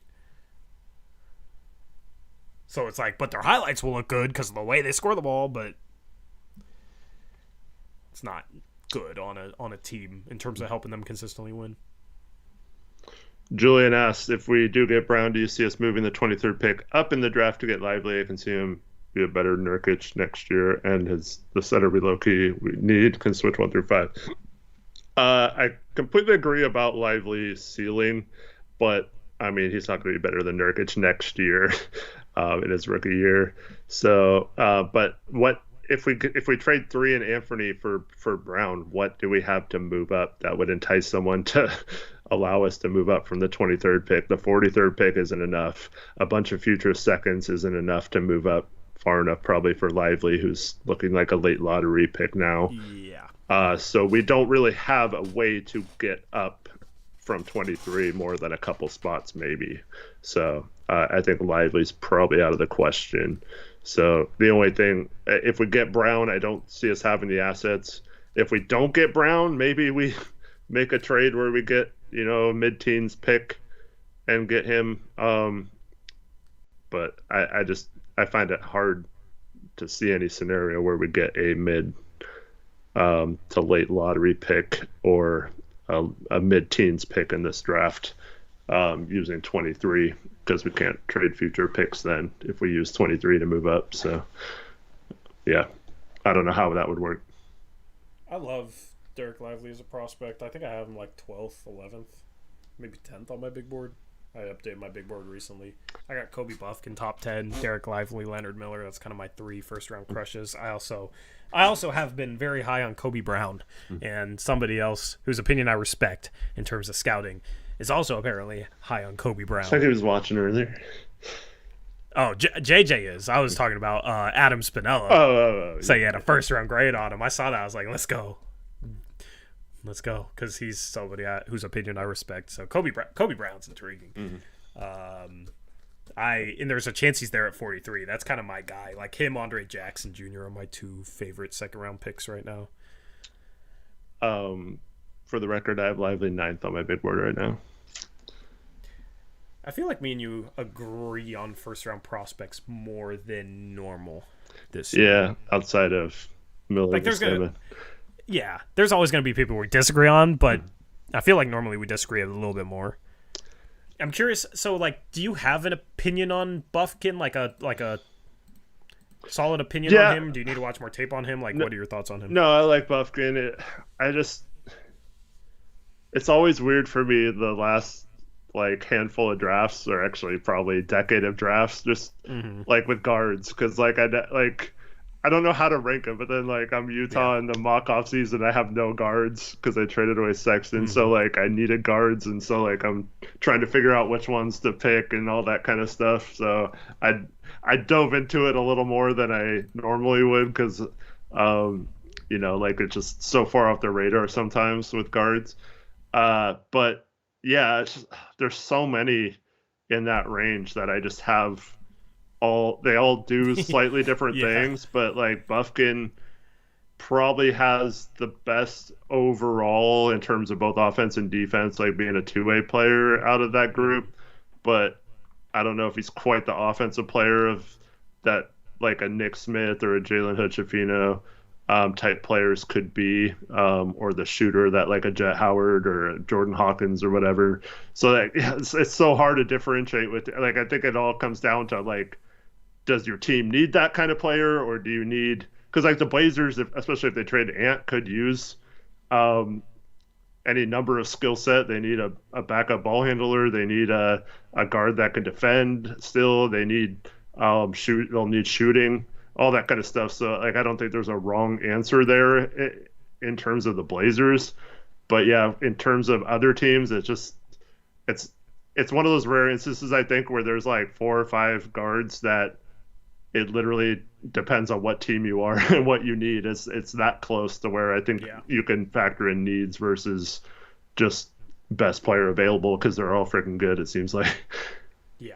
And I want to like so many of them, and I want to like every day I like switch and I'm like, oh, okay, I have this person higher, and then it's like, oh no, Buffkin, I watched like a video on him and I'm like, oh wait, now I'll move him above that guy, and it's like whatever video I watched last, pretty much. I just think his combination of size, two-way potential, but then also the fact that he has what I think out of all those guards that you're talking about might be the most elite translatable skill, and that is the way he finishes. Like, I think he's going to be a really, really good finisher in the league. And I think he's quick enough, bursty enough, crafty enough to be able to get to the rim. Loves inside hand finishes. Like that. Like he's going to be able to beat shot blockers in the NBA. Some guards struggle to adjust to more athletic, legitimate big men in the NBA. The way he finishes, I think, is easily translatable and is an elite skill that I have no worries about in the NBA. It's just like, will you be able to knock down shots consistently? And the improvements he showed there during the course of the season, I think he's going to be able to shoot, knock down shots off the dribble, be a 3-level guy like that, plus the defense. That's why I like him so much. I think he's very high floor, and then a guy that's able to finish the way he does, and then step back jumper looks smooth. I know he was a little inconsistent shooting the ball, but like mechanics all look good. He feels like a guy who could be a star to me. I don't see him being like top 10 guy, but if you're looking for star potential outside of the consensus top 10, I think it's him. And right now, I think there's a clear cut like top 8 consensus wise. But like, I don't know. Part of me wants to put him ahead of like a Jarris Walker just because I like his upside more. Yeah, I'm not going that far, but do like her. But it's like I saw something recently, and I've you ever see those posts, and it's like you look at redrafts, right? Mm-hmm. And it's always like guys in the top 10 who consensus had him as like the 30th best prospect. Yeah. And it's like, there's times where I'll see a prospect and I kind of like them, but it was like, oh, well, it's too crazy to put them top 10, right? Like, nobody would have them top 10. I'll look dumb if I have them top 10. You know what I mean? And at this point, I'm trying to just, like, not worry about consensus and just worry about my own opinions and not care what consensus will think and what, you know, people will think. People that look at, like, oh, everybody doesn't have him above Jarris Walker, but you do? That's crazy. That's dumb. Like, because I feel like some people will look at things that way, but this year I'm trying to not care about consensus. Because if I didn't care about consensus, I probably would have had Austin Reeves as a top 20 player. Like, there's been guys in the past that I've really, really liked. Same with Herb Jones that I've really, really liked, but, like, worried too much about consensus.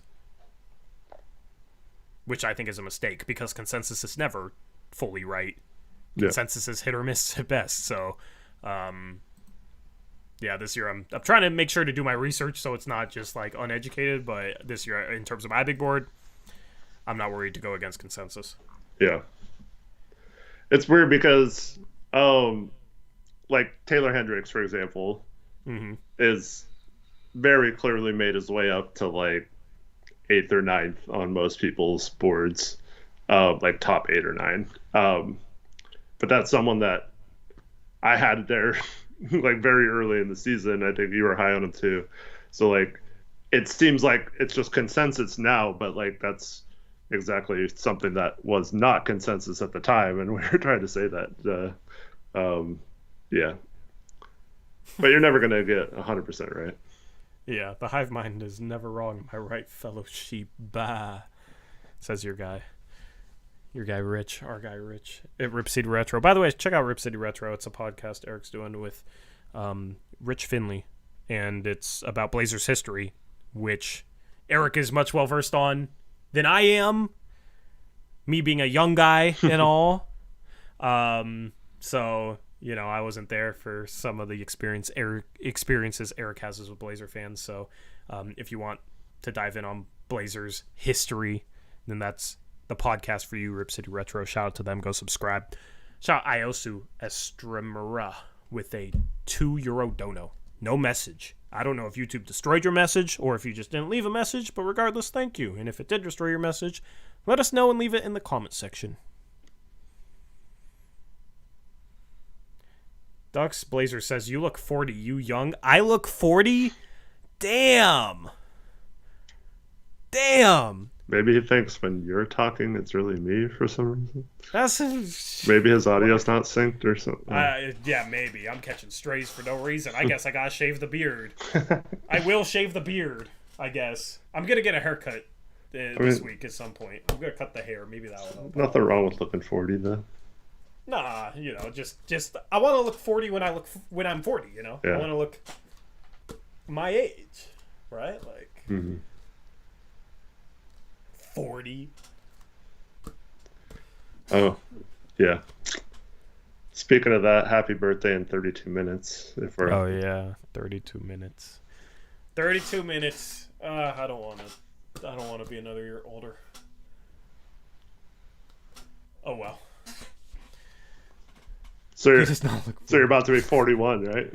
Yeah, 41. So I'm catching up to you, Eric. I don't know how I'm doing it, but I'm catching up to you. Nice. I'm going to pass you soon. These trade Dame guys are aging me drastically. Oh, yeah, it's also Sharp's birthday, too, right? It's also Sharp's birthday. Sharp's turned 20 in 31 minutes. 20. Freaking 20 years old. Yep. It's crazy. Can't call him a teenager anymore. Can't call him a 19-year-old anymore. So, 2 GOATs were born on this day, and Harrison Barnes.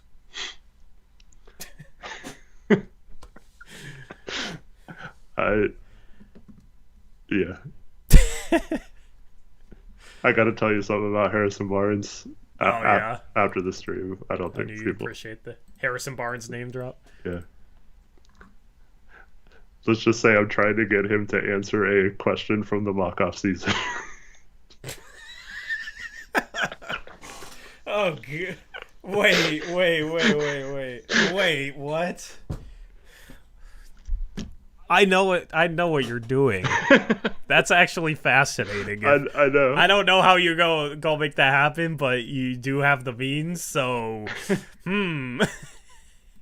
But like, how do you even explain, like, just hypothetically? I just said, hey, we're doing a mock off-season thing, and like, would you mind asking him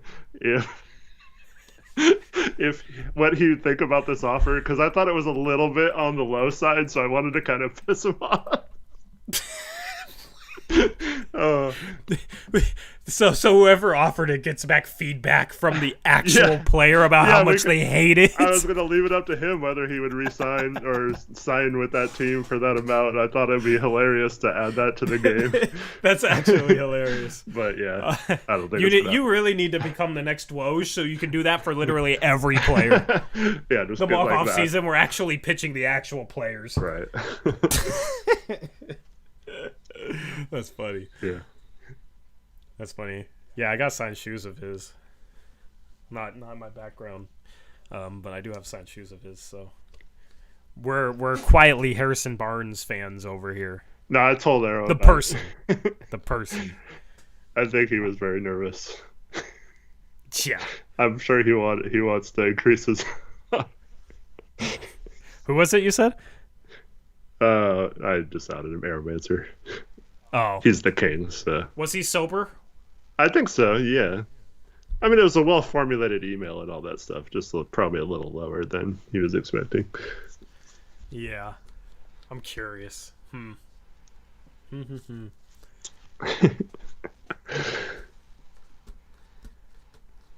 I'm the Pacers and I have a ton of money. I'm probably going to be a bit generous.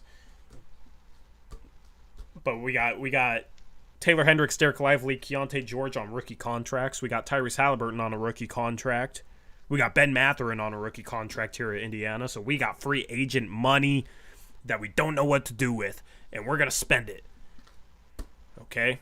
So it's going to be fun. Chase McGraw says, Tori, you're 25 in Florida. How does it feel? What? Chase, he thinks you're 25, but anyways, he thinks I'm 24 and then turning 25. Dope, let's go. He's 3 hours ahead, so it's already your birthday where he is at. Yeah. So it's going backwards, not forwards. Sick. She's suddenly 2 years younger. Yeah. No, Rip City. No, Harrison Barnes is not an MLE target. We're talking about our mock off season. Mock off season. Yep. If you want to check it out, join our Discord. If you're just going to talk about trading Dame, don't join our Discord. Because it's like trading Dame becomes a personality trait. It's strange.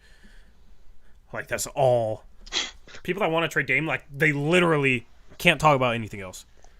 We start talking about prospects for like 15 minutes, and I come back and it's still the same exact messages about trading Dame. Mm-hmm. Oh, he's probably already been in the Discord multiple times. Yeah. Probably, yeah. Oh. Hundreds of times. Reese wants to know how your eye is. Oh, it's better. God, dude. I'm mad now. That still makes me mad. I drove on this play in my rec game. And just got my eye absolutely gouged out. I was for 2 seconds I was worried if I was going to see or not when I opened my eyes. Like I was worried for my own eyesight, right? It's like if I'm going to lose a sense, if I'm going to lose an eye, at least give me a foul call.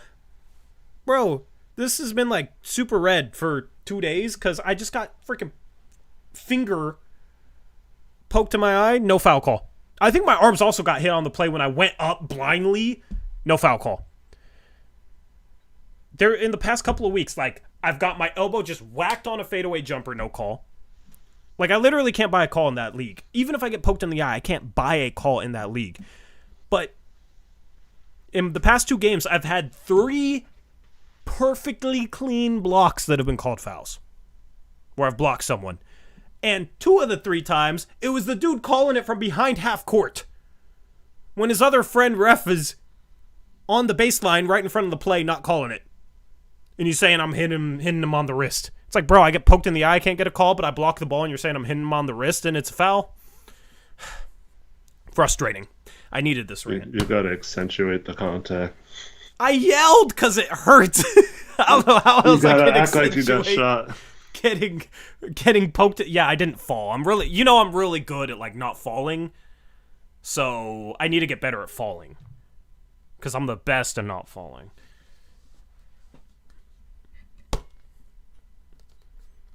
MTS, why we scoffed at the Nick Nurse hire? Well, I think either of us scoffed at it. We love Nick Nurse. What do you mean? We both really like Nick Nurse. I think that's a good hire by any team, but it'll be interesting to see them personnel-wise if they lose Harden for nothing, how they're going to get a capable player to replace him because they don't really have any assets. So we'll see. But that has nothing to do with Nurse. I think he's a great coach. Other than Embiid's needs better watch out because he's going to play a ton of minutes. Yeah. Uh-oh. Instead of falling 15 times a game with the minutes he's going to get, it's going to be 25 times a game. I don't know how he's going to hold up, man. I'm worried for him. We'll take care of him here in Portland, though, right? No, Chauncey would play him like 45 minutes, too. What am I talking about? Friend ref? Yeah, I don't know why I said friend ref, but... It's friend ref. What if the refs are watching the stream? Then, okay, the young one that refed our first 2 games that gave the other team like a 5-1 free throw differential, it was like 20-4.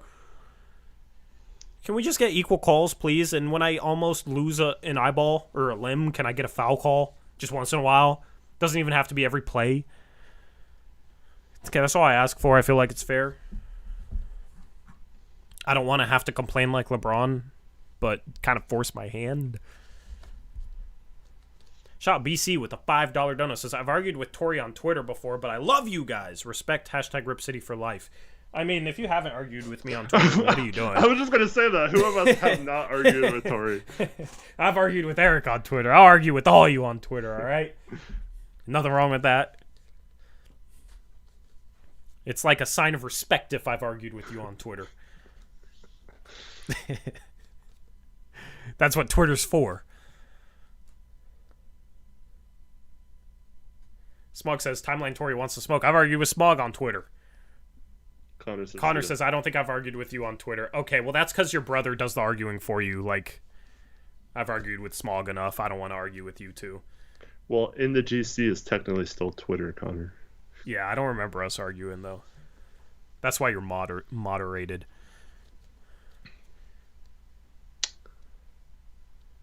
Rob D. Ryan says, if you had to pick Watford or Walker retained in a future trade, which would you prefer? Watford or Walker, which one would I want to keep? Yeah.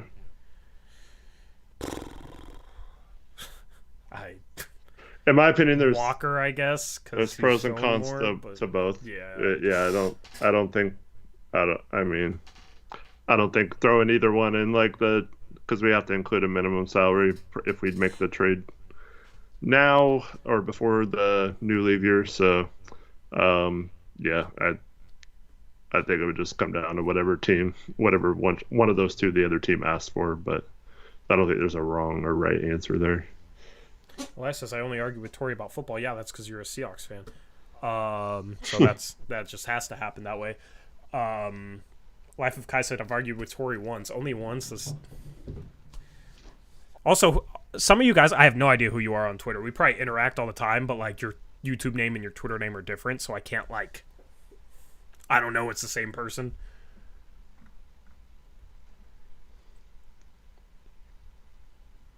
Chase says he doesn't think we've argued, but I think we have. I've argued with Chase before. Chase? Yeah. All the time. Elias says I'm not a Seahawks fan. Oh, then who are you a fan of then? And who am I mixing you up with?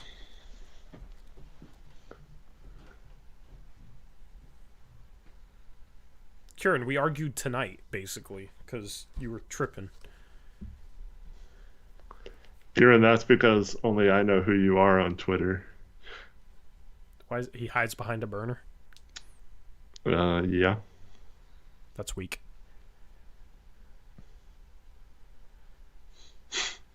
I won't out you, don't worry. Yeah, you're a Steelers fan. You and Brady and someone else, I forget. Chase, Brady, and who? No, I was saying Chase is a Steelers fan. Yeah. Oh, you're a Packer fan, Elias. Okay. That makes sense. Honestly, I'll just say this. Do not give me crap about my team if their season ends for 12 hours. When the season ends, unless it's like totally expected with the Blazers, if it ends in a playoff game or a March Madness game, I will be very salty for 12 hours.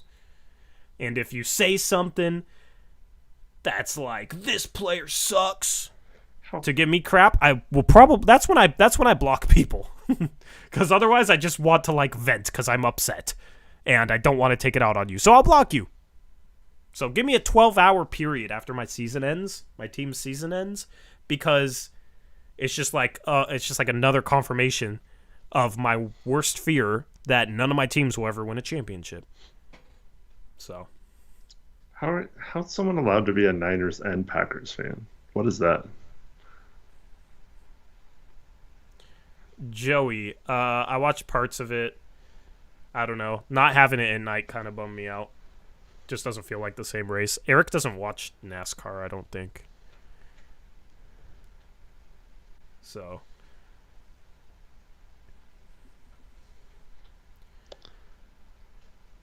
I got into the Heat game. Yeah. It was rain delayed like halfway through, so I kind of stopped paying attention to it. Started watching the Heat game, so the Heat game was more important to me. Corey, what about the Timbers? I just have the scarf, that's it.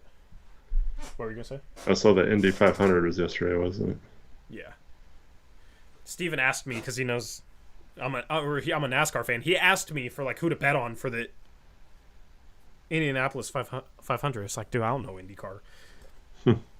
Connor, I kind of claim the Timbers because I got this scarf, right? Does that make me an official Timbers fan yet? Torrance. Tori watches people drive in a circle for 4 hours but won't watch soccer.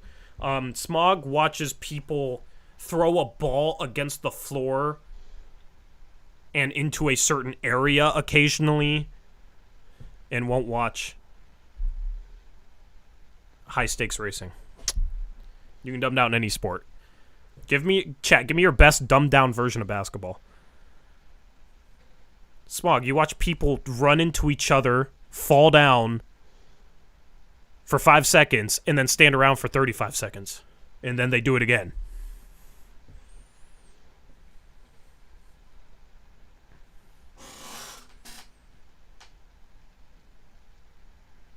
Shooty basket.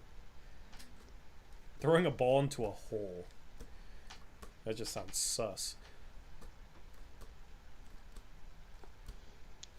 Who can throw more balls into their hole? There you go. I like that one.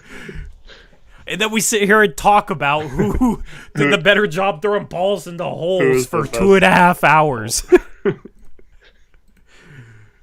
We saw a historic level of ball throwing today, Eric. Damian Lillard threw the ball into holes more times than anyone else. Yeah, just 32 of those a game.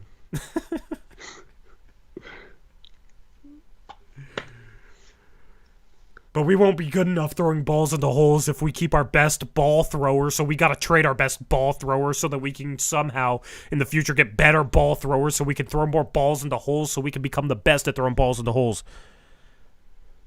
It's literally the argument we've been having all freaking stream. That's our life. Maurice asked for our finals prediction. I want the Heat to win, but I just think they're going to be too tired. They look exhausted after this game tonight. Yeah. So I think Nuggets will win in like 6. Yeah. But I want the Heat to win. I'm gonna. I think the Nuggets are going to fill holes better than the Heat, so I think they're going to win.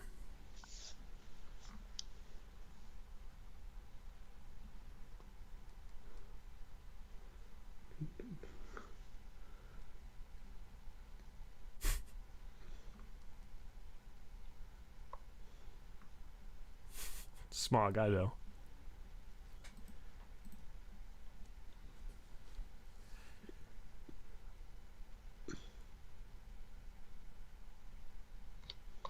Yeah, Nuggets in 5. Actually, I shouldn't discount the Heat like that. Nuggets in 6. Copy. Yeah, then so the Heat game 1's on Wednesday, right? So they have less than 48 hours to go to Denver, play in altitude, being tired. Yeah, I think the first 2 games will go Denver's way. Oh, it's Thursday. Still short turnaround. Yeah. Joey, I've been thinking about going, but I don't know. I should.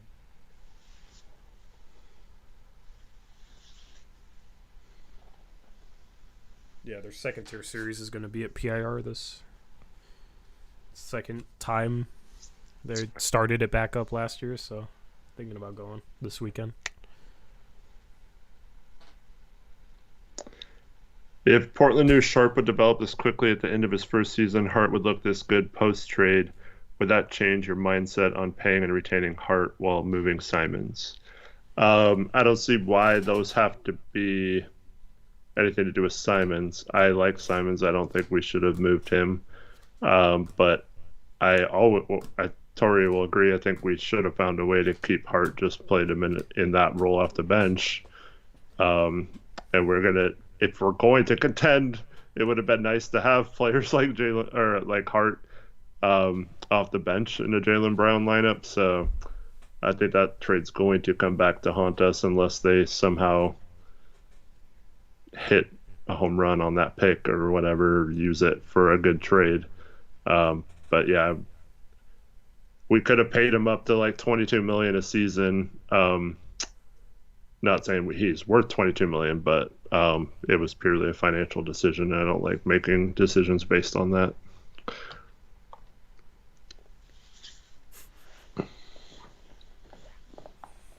Could we get Caruso? Apparently, the Bulls were turning down 2 first-round picks or asking for 2 first-round picks or something at the deadline for him, so doubtful. I mean, his contract you can match with like Nas and Keon, but I don't know what else you're giving up unless we don't get Jalen Brown, and then I don't see what the point is really. Tori, wear the scarf like Yeet. Reese, I'm an old head now because I'm turning 27 in 12 minutes, so I don't know what that means. I'm going to need you to teach me how to wear this like Yeet, whatever that means. God, I feel old.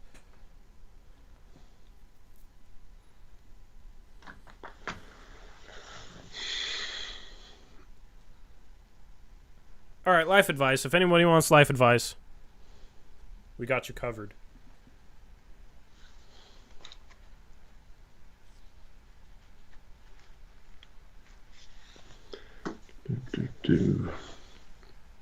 You'll see what I mean. Okay. This is what I'll go with. This is my best guess. How do you time jump to the draft? I don't think you can. You watch all of our streams we've ever done. Blaze the Have Knife it on says, every second. life advice, don't eat a gallon of Tillamook mudslide. It'll wreck you.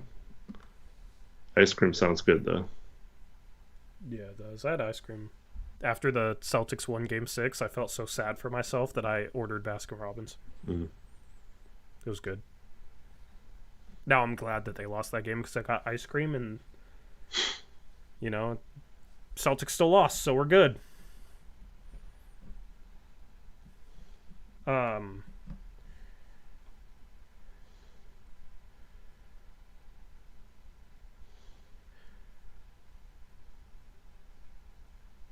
I was going to say something, but I forgot. My memory's obviously failing me now.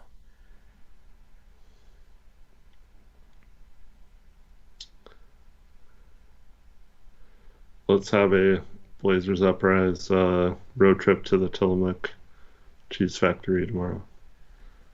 Dude.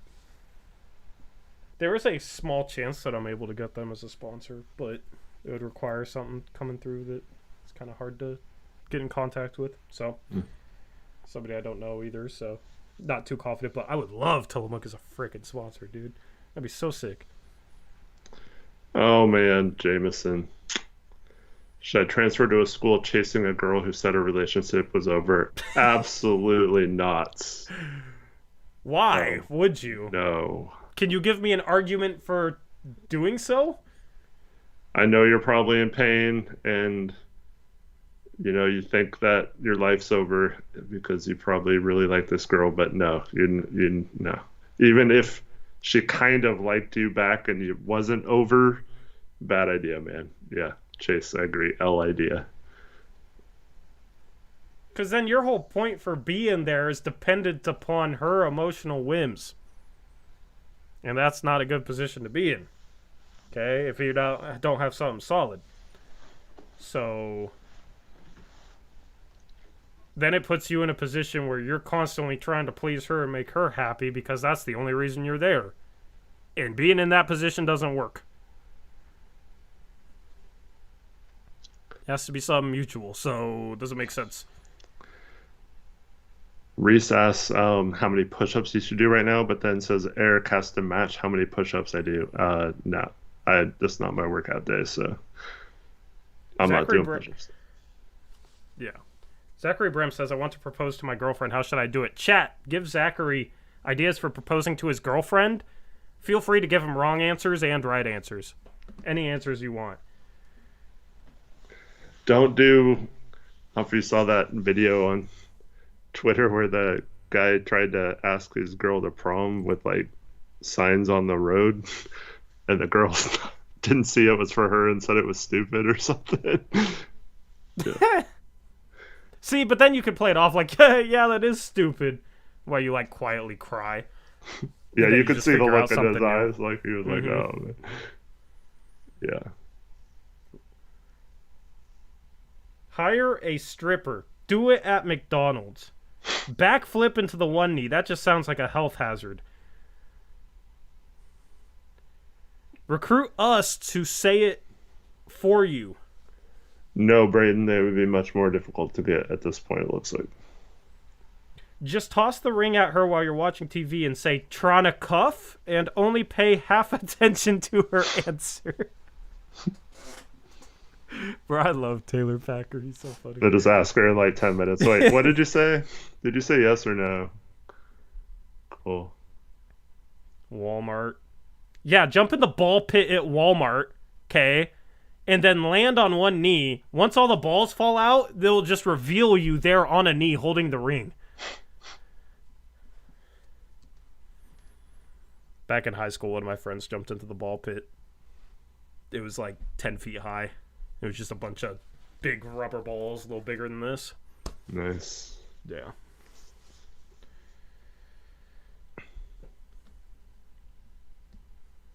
Nothing says I love you like a Happy Meal. Connor, I don't know if they have ball pits anymore. There's just rubber balls to play with. I don't know. They were like $10 a piece. They were all different colors. Yeah, it was hard enough for me to come up with an idea, so but you can't copy mine because that would be lame.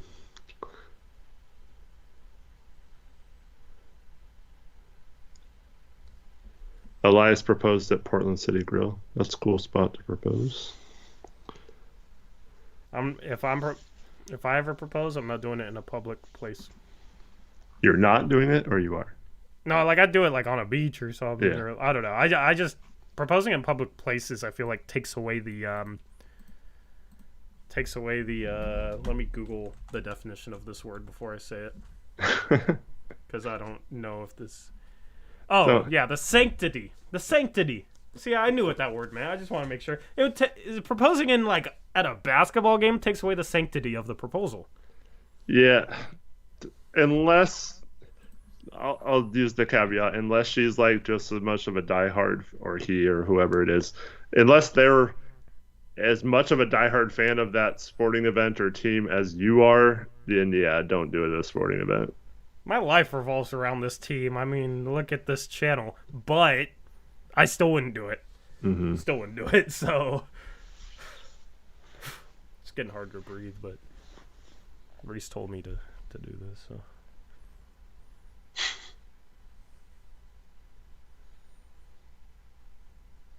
How did you propose, Eric?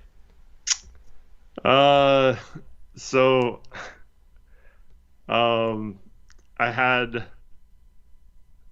the help of some of my friends. My wife and I went out to dinner at a nice restaurant on the waterfront in downtown Portland.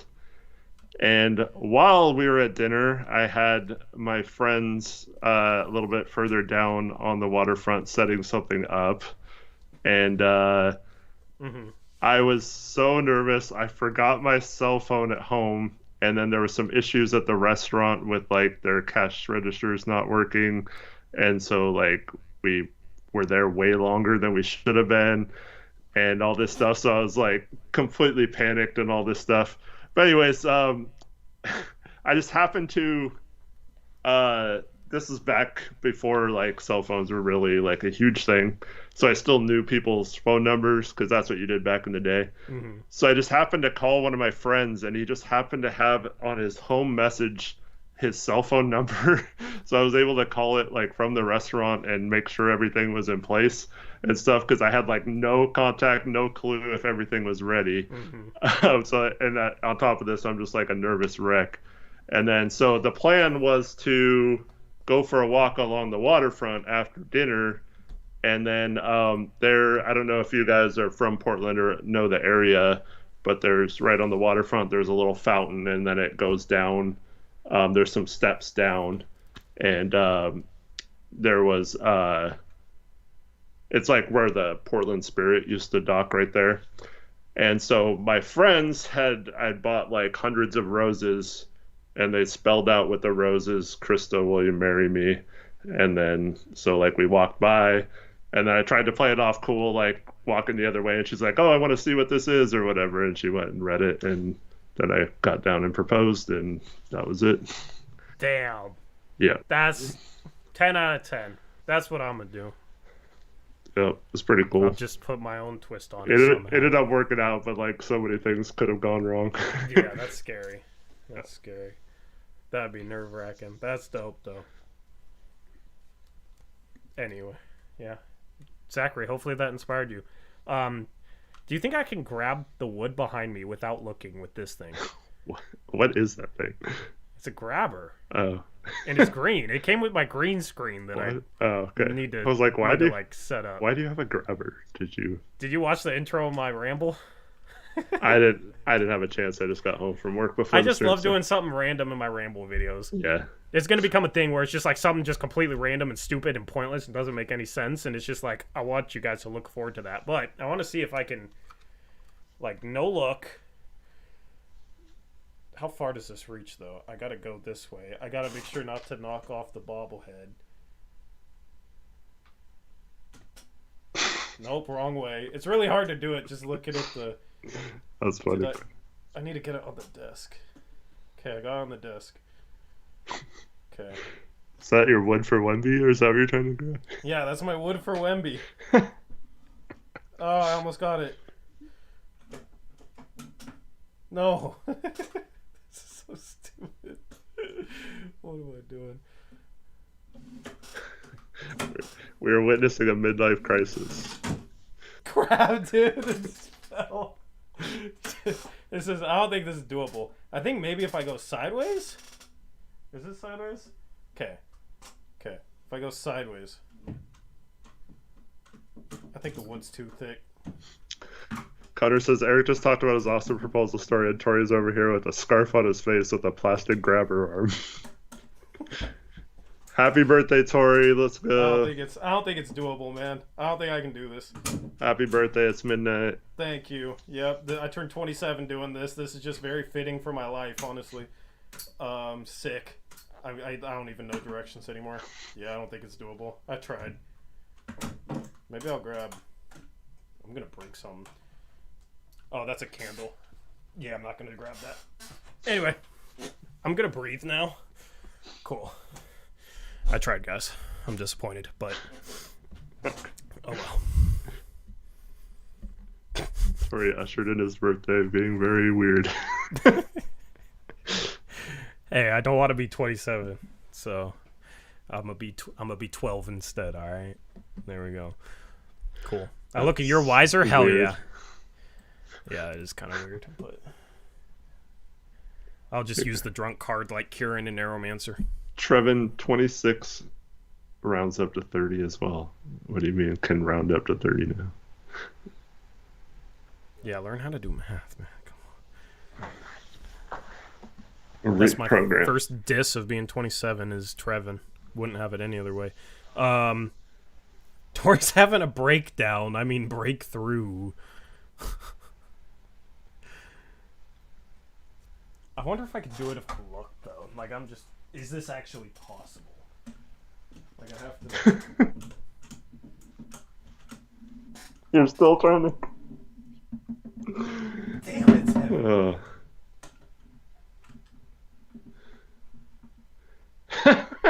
I feel like the stick's gonna break. And Alex says, I tried, guys. Tori sounded like Cronin.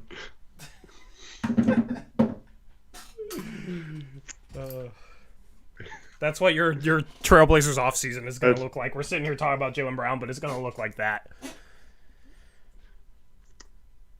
I tried to build a win around Dame. Not really, but I tried.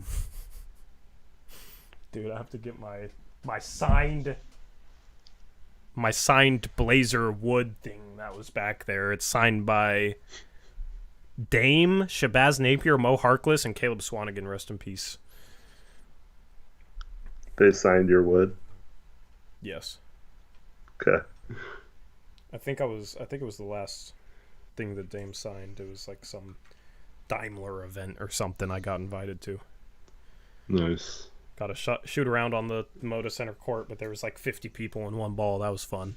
I got a lot of rebounds, though. Felt kind of bad. But all the reporters in Portland can't outperform this old guy with a claw. Shoot.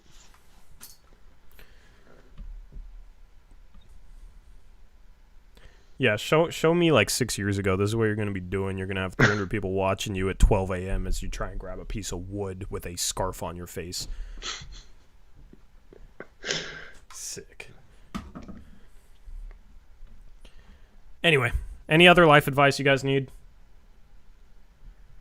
Let me know. Sign the wood and then sell it. Hell yeah, that wood's worth a lot now. We should start a bidding for that wood. We'll give half of it to Sam, and we'll give half of it to charity. I only wanted if it's signed by Dennis Smith Jr. No, our autographs are worth something now, right? Like maybe $2? Still something?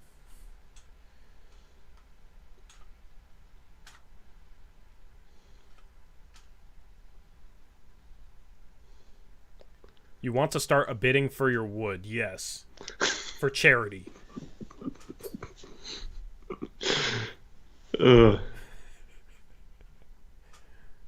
Okay, goodbye, Carson. Bye, Carson. Connor, I'm going to need you to clip that whole thing. Okay.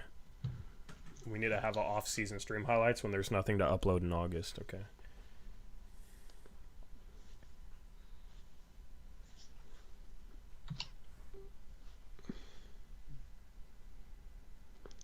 Good night, Colt.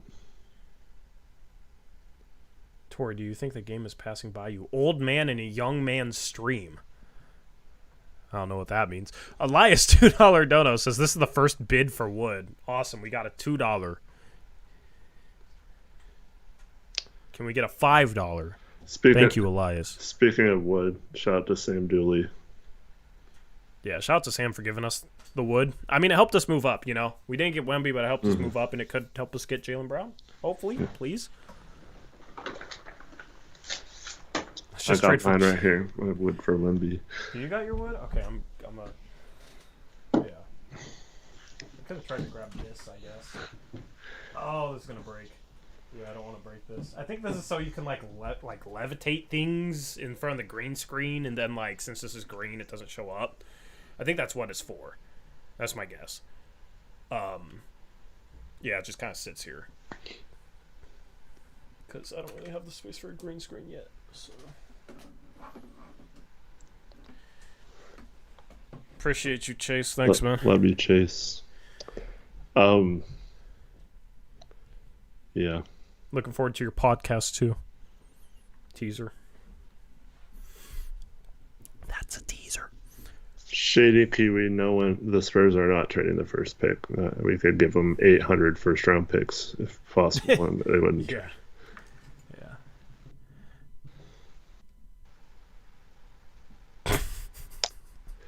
Yeah, Karen, if you would have came to the lottery watch party, you could have touched the wood, too.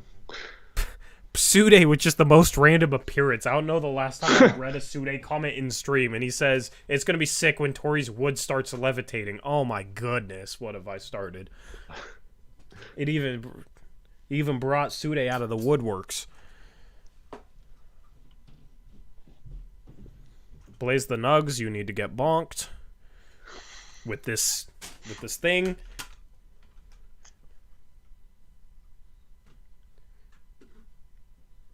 She's married to Darren Waller anyways. Yeah. Good luck with that.